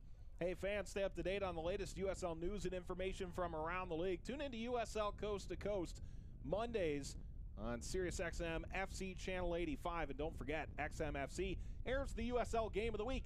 Check USLsoccer.com for dates and times. Logan Paws, the head coach from Orange County, on last week. 2 days ago. What day is it? And I'm sure there'll be some talk about Fresno joining the league on Monday night. Frank Yallop, the general manager of that new organization that'll enter play in 2018. Just another regional rival. You talk about teams that are close geographically, and certainly we've seen San Antonio and RGV put together a nice early rivalry as that ball launched upfield and turned over to James. Bird touches it through. Pungo didn't get there in time. Sparrow off his line. RGV has done a really good job of finding the transition. Both teams have as the game's really opened up, but they've done a good job of putting pressure on that back line. Velasquez got it through for Haber, but at the last second, Garza slid it out. Another corner here, and it seems when RGV gets forward, Salt Lake City has had a tremendous counter with Velasquez at the helm. And you can see James with his hands on his knees trying to just catch his breath. It's difficult going back and forth, especially for those central midfield players. RGV wants to go forward and transition quickly when they can, but like you said, Real Monarchs aren't going to let up there, especially with Velasquez. They've been able to get him centrally on the ball and looked for him in quick transitions. He has fresh legs, why not? He wants to make an impact in this game. That's the way to do it. If they can go quickly and find him, he's able to create. The view for Charlie Adams. Header! That's just off. Just off frame.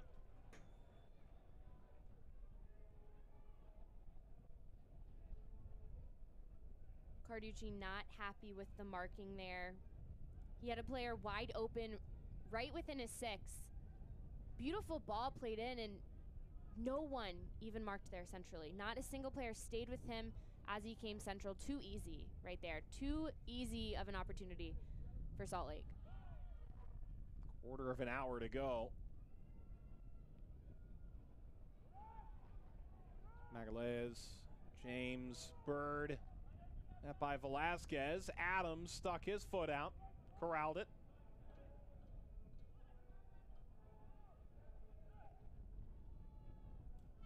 Through ball taken in by Magalhaes. It's lost by Garza. Haber. Haber still going. He got the cross toward Minter. Won by Green, but back to Adams. Kasner came to force the turnover. Full speed ahead for Escalante. Escalante takes the shot. He drilled it way off.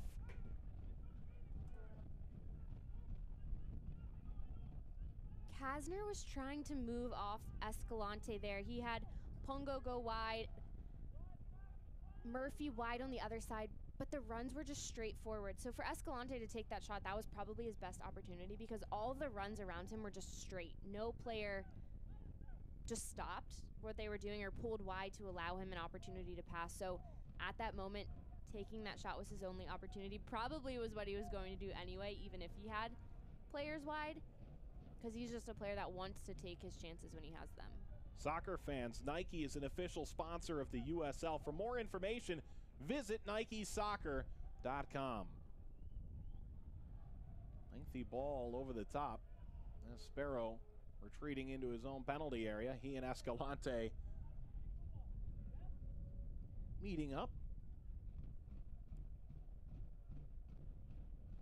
Well, Real Monarchs had a late equalizer against San Antonio on the road earlier in this road swing. Can they find a late winner? Velasquez finds space. He shot it and cycled out.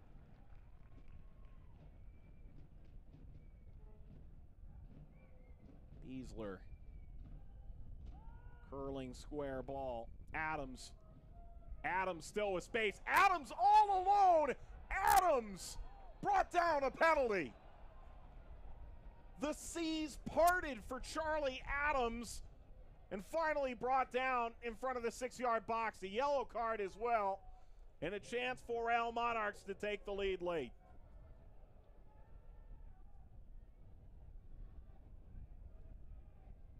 Charlie Adams had that ball at his feet and just carried it inside all the way almost to the 6. Not a single, Garza didn't step, James didn't step, Magalhaes goes to step and fouls. Not a single player stepped there. He split the entire RGV defense. That's just not good enough. I get it's late in the game, you're tired, but that just can't happen. Chandler Hoffman 3 for 4 at the penalty spot this year. Well, they say it's a game of inches. Hoffman taking it a couple back. Looking for his 13th goal of the year and his 4th from the spot. Up against Carducci. Sparrow has already made a penalty save in this game. Hoffman beats him, scores 2-1 Real Monarchs.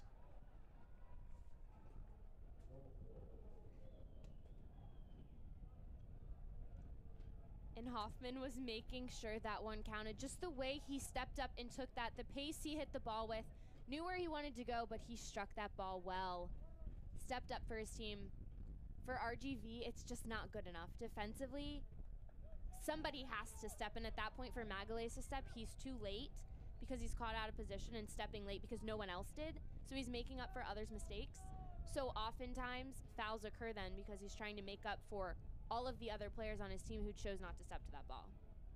And Hoffman, the eventual beneficiary, his 44th USL goal. That's 5 in the last 4 games. That may not be all for Real Monarchs. It's Velasquez. Velasquez chipping it over the top. Turning. Hoffman bodied up. Velasquez in the box. And now comes out to Murphy. Driven ball upfield, couldn't play Pungo.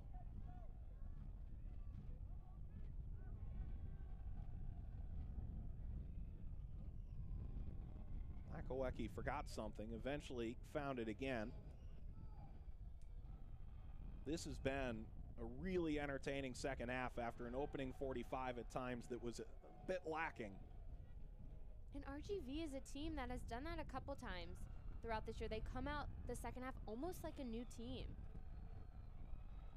And as this game continues to open up, they're going to look for those transitions, look for the direct ball, which if they choose to play that, it has to be overhit rather than underhit. If they're not going to get it directly to their player, it needs to be overhit because anything under allows for Real Monarchs to have a transition going the other way, and that's the last thing that they want to happen. There's Velasquez. Did well to get by James. Unfortunate bounce for RGV. Brings it to Moberg. And now Gallagher.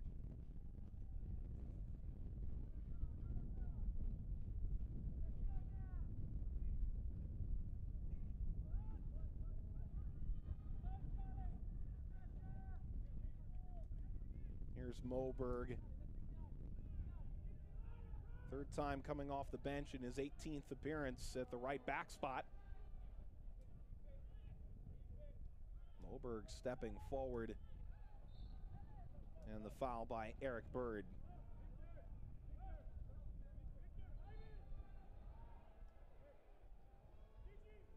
It's Todd Wharton coming on for Victor Garza in search of a late equalizer for RGV. Garza made an excellent goal line clearance previous in this game.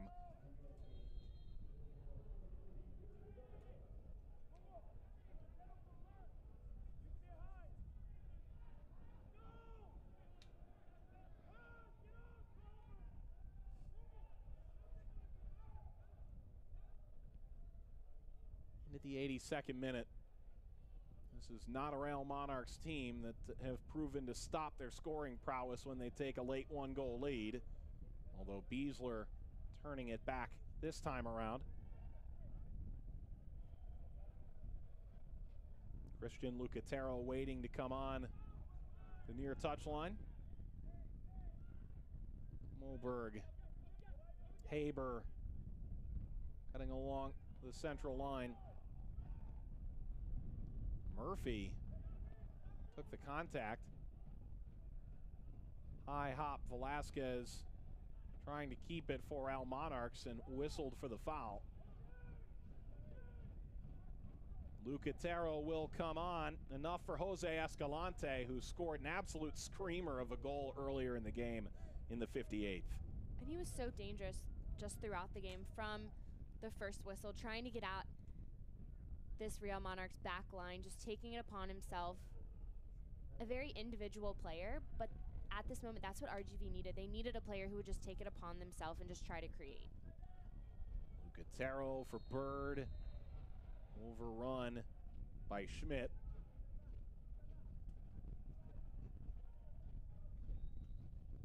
Hey fans, the USL is one of the most prominent second division professional leagues in the world. It features some of the game's top talent and its rising stars. Stay up to date on all the latest league news and information by visiting uslsoccer.com. All the latest goals and happenings from around the league on Twitter at USL. with Morgan Conklin, Mike Watts, the United Soccer League Game of the Week, matching an 11th place RGV side that last year was second in the West, and a Real Monarchs side that already has been more effective this year than they were in the entirety of last year. First in the West with a 1-goal lead. And for their first win against RGV, the only opponent in this conference they've yet to beat. Hit back by Kasner. Promising for Bird. Well, Sparrow was there. That was a really avian play, wasn't it? Well, and I like how Todd Wharton came in and made an impact. Just that direct ball he played into Bird. He's making a statement with that ball, that he's trying to set up Eric Bird, that he's coming in to make a difference in this game. And I like when players just snap the ball around, especially around frame. That's something that Salt Lake does very well, is they're direct with their passes. They know where they want to go with it, and they just snap it around. And that's something that's difficult to compete with. Coming into this game, for RGV, a key was matching that speed of play, not just matching the energy that Real Monarchs bring, but matching that speed of play. And part of that is the way that Real Monarchs move the ball around the box. It's the movement off the ball, but it's just the quick passes that they play. It's been on display for large elements of the game this evening. It's Bird. Lofting out a play for Murphy. Pungo waving everybody forward. Real Monarchs in possession of the ball with 5 minutes plus stoppage time to play. Max Lakawecki taking over, the second round pick by RSL in 2016. Part of a notable Fighting Irish flavor to this team.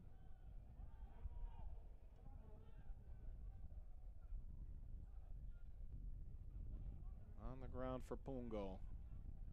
Kasner lifts it into space on the right-hand side. Murphy plays through for Bird, who slid in. Schmidt carrying away. But his clearance, Murphy taking over, playing it out in front. Was looking for Pungo. Steered back to James. Lucatero. Lucatero continuing on against Moberg. James. Kasner. James one touch behind. James played it across. And a corner kick coming. And instead, Haber was able to deflect it off. It's a goal kick.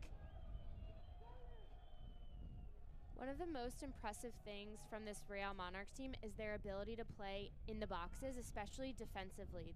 Their ability to stay tight in the box, not just marking, but 1v1 defending like that. James had some space, found himself, was ready to play a simple ball right back across the face of goal, but Haber is there to defend it. Really tight defending, does a fantastic job of not allowing that cross to come off. RGV trying to reload. Temperatures in the mid-80s. It'll be in the hundreds for the next handful of days. So in terms of making a late run, not too hot out there at HEB Park. Ball lined across right to Sparrow.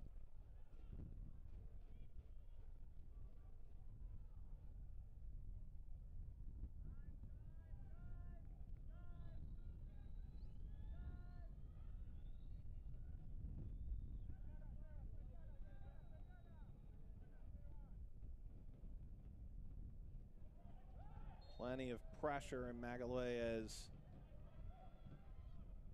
pushing down Monarchs player.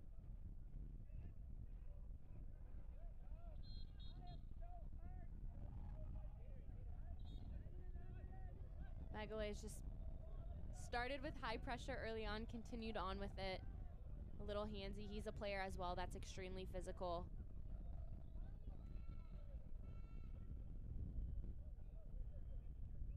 And in these final minutes, trying to stretch out, avoid some cramps. It's a two-game road swing in the end for Real Monarchs through the Lone Star State. They got a 2-2 draw against San Antonio in what was a really highly anticipated game over the weekend and came down to South Texas to take on RGV. And right now, it looks like they'd come away with 4 points from this road swing. You'd argue that's a pretty good place to be. Especially playing at both teams. They stayed on the road, so they haven't been home in a while. That's difficult in its own. So to be able to fight through games in places where it's difficult to play, there's nice stadiums, good crowds, hot weather to play in is always difficult. So to come away with points from both games is definitely a plus. Karsten Hanlon in for the initial goal scorer, Daniel Haber. His goal in the 8th minute set the tone for Real Monarchs. Now it'll be up to Hanlon, who was the third and final sub, and the 10 teammates on the field to try and finish things off. For Monarch side looking for win number 15 of the year, trying to expand that lead atop the West.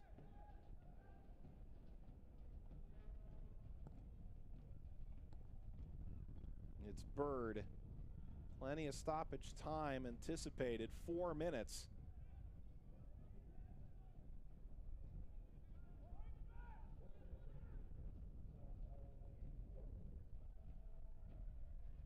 Bouncing away from Lucatero.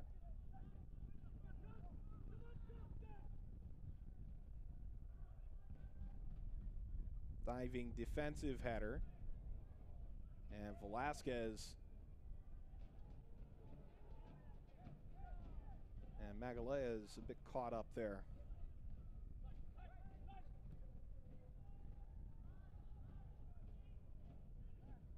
Taylor Hunter. Green.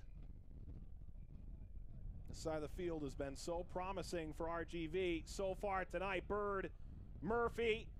Murphy approaching the area and the end line. He may get a second look at it. He does. Knocks it back now. All over the top of everybody, Moberg.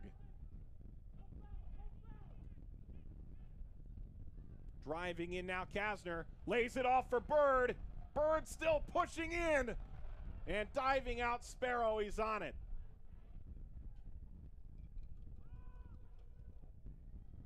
Kasner just working hard to create. Bird almost looked surprised when that ball came back to him. That was slipped through, but he did a nice job of staying with it and still trying to create, even though he was a step off. RGV continues to play the style of soccer that they want to and continues to have chances. They just don't have that ability right now to put the final ball away, or they don't have that one player who's going to step up and put it away, because they create numerous amounts of chances, numerous good chances, and they get close to goal. It's just that final ball, that final finish hasn't been there for them. Still looking to find one late. Kasner, really rejuvenated RGV side in the second half, looking for an equalizer. Kasner off of Moberg. Corner for RGV. Nearing the midway point in stoppage time.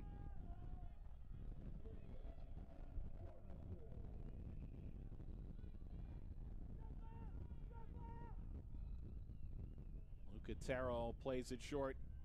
Now wound across. Ball bounces over the 6-yard box. It was touched by Hunter. Another corner. I love that ball played in from Todd Wharton. It was a short corner. When a ball is whipped in like that, all it has to do is take a deflection. It's so difficult to see where it's going, and that's exactly what he did. He had the numbers in there. James got a touch on it. That ball is so difficult to defend. Lucatero will give it another try. Lucatero, an in-swinger, looking for Murphy. Heads it back across.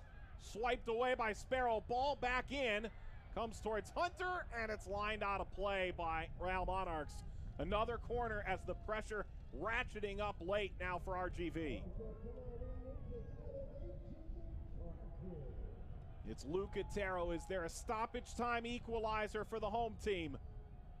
Sparrow didn't get it, and it goes off the head of Murphy on the back post. That's a tough break for RGV to have 3 good chances in a row from those corners. Each one was different. Lucatero tried to bring that one to the far post to find Murphy. Murphy had the right idea. As it came across, you could see he was trying to head it back towards where all the players were. Just couldn't get enough on it. Sparrow was able to put that pressure on him, so he wasn't able to play it cleanly. Sparrow, real star tonight. Big save right before halftime on Murphy. 15th minute penalty saved from Eric Bird. Still another half minute before he can claim another win. He's unbeaten in goal this year. 7 wins and a couple of draws in 9 starts. Still 20 seconds to play, and one last chance here for RGV. Sparrow backing up. Pungo will give chase. Well, it was spirited from RGV in the second half, but it appears to come up just short of an outstanding Real Monarchs side. And full time. Real Monarchs on the road pick up their first win in the state of Texas, their first win against RGV. And it was a spirited effort by the Toros that comes up a goal short. RGV once again proving they can play with anyone in this league. It just comes down to executing.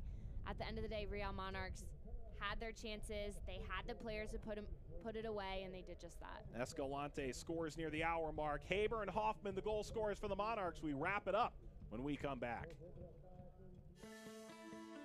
At Doctors Hospital at Renaissance Health System, we have one goal: advancing the health of the Rio Grande Valley. We're over 700 physicians and 1,200 nurses, researchers, and educators using innovative medicine and the most advanced technology to offer world-class health care here at home. As the only locally owned and operated hospital in South Texas, we are deeply committed to our community and its health. Doctors Hospital at Renaissance Health System, here for you for life.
Real Monarchs with a 2-1 win over Rio Grande Valley at HEB Park tonight. Hoffman, a 6th game-winning goal of the year, his 13th of the contest. Haber scores in the 8th minute as well. With Morgan Conklin, Mike Watts, a look back at the game that was our full-time highlights.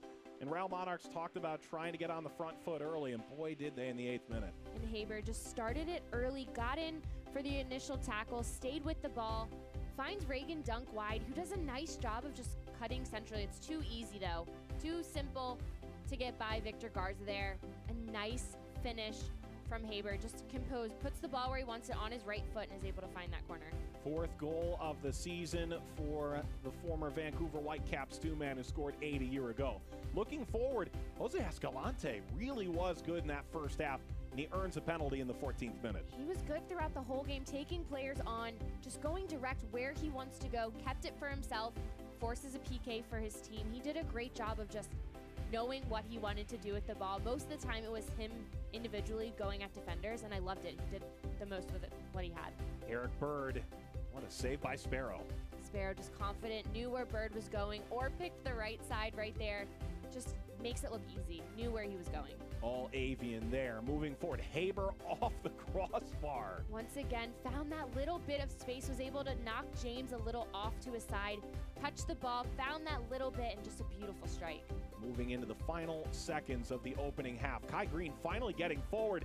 Another save by Sparrow, this time on Murphy. Murphy does a great job of filling the box, perfectly timing his runs, but Kai Green does a great job of really bringing the ball around that corner, and just a beautiful floated ball in. Second half of play, Real Monarchs driving in on Kai Green. And the ball across. What a save by Garza on Haber, who was robbed multiple times. Victor Garza, fantastic defending, staying with his runner. Haber beat him to the ball, but Victor Garza beat him to the space where he needed to go. RGV building up better in this second half, and offensively, this ball across from Murphy finds Escalante, a golazo in the 58th. Murphy really good cutting central, is able to find Escalante. You know he's going to come across for that ball. He wants to be around frame. I love the fact that Murphy was able to find him. An absolute laser along the edge of the area. Goal number 2 of the year for Jose Escalante. All of a sudden, it's a goal apiece at the hour mark, and a real chance for RGV to try and take it to the #1 team in the West. But that would be far from it from Real Monarchs. Charlie Adams driving ahead all the way through. No one stepped. Just parting the entire RGV defense. Like you said, no one stepped. Magalhaes is forced to step there. Chandler Hoffman steps up, buries the PK for his team. 79th minute, beating Carducci, who was strong in the game, and it finishes 2-1 as Junior Gonzalez's side falls to Mark Briggs' group. Here are the final statistics. RGV 18 shots, and they only managed to cash in on 1. And that's something that has become a trait, unfortunately, for this team. So many chances going forward. They get shots on frame, they get shots off, but they aren't able to convert enough. As we take a look at upcoming games on ESPN3, Morgan, Louisville City is moving up to 3rd in the East. Reno strong in the West as an expansion team led by Dane Kelly. There's a couple of really good teams to look forward to here in the month of August. A strong slate coming up. That Louisville City-Harrisburg game will be really good. Harrisburg has been on a run as of late, and obviously Louisville, such a strong team in the Eastern Conference. So we hope to see you there on ESPN3 for the United Soccer League Game of the Week. We had a good one here as Real Monarchs find their 15th win of the season. For producer Ava Ponte, director Tom Piro, Jonathan Tellicher, and analyst Morgan Conklin, Mike Watts saying so long from AGB Park, where the Monarchs simply too much for RGV tonight. Tremendous effort from Sparrow all night long, and the Monarchs are able to outlast RGV, extend their first place position in the West. Thanks for watching and have a good night. This copyrighted telecast of the United Soccer League may not be retransmitted, rebroadcast, or reproduced without the express written consent from the United Soccer League.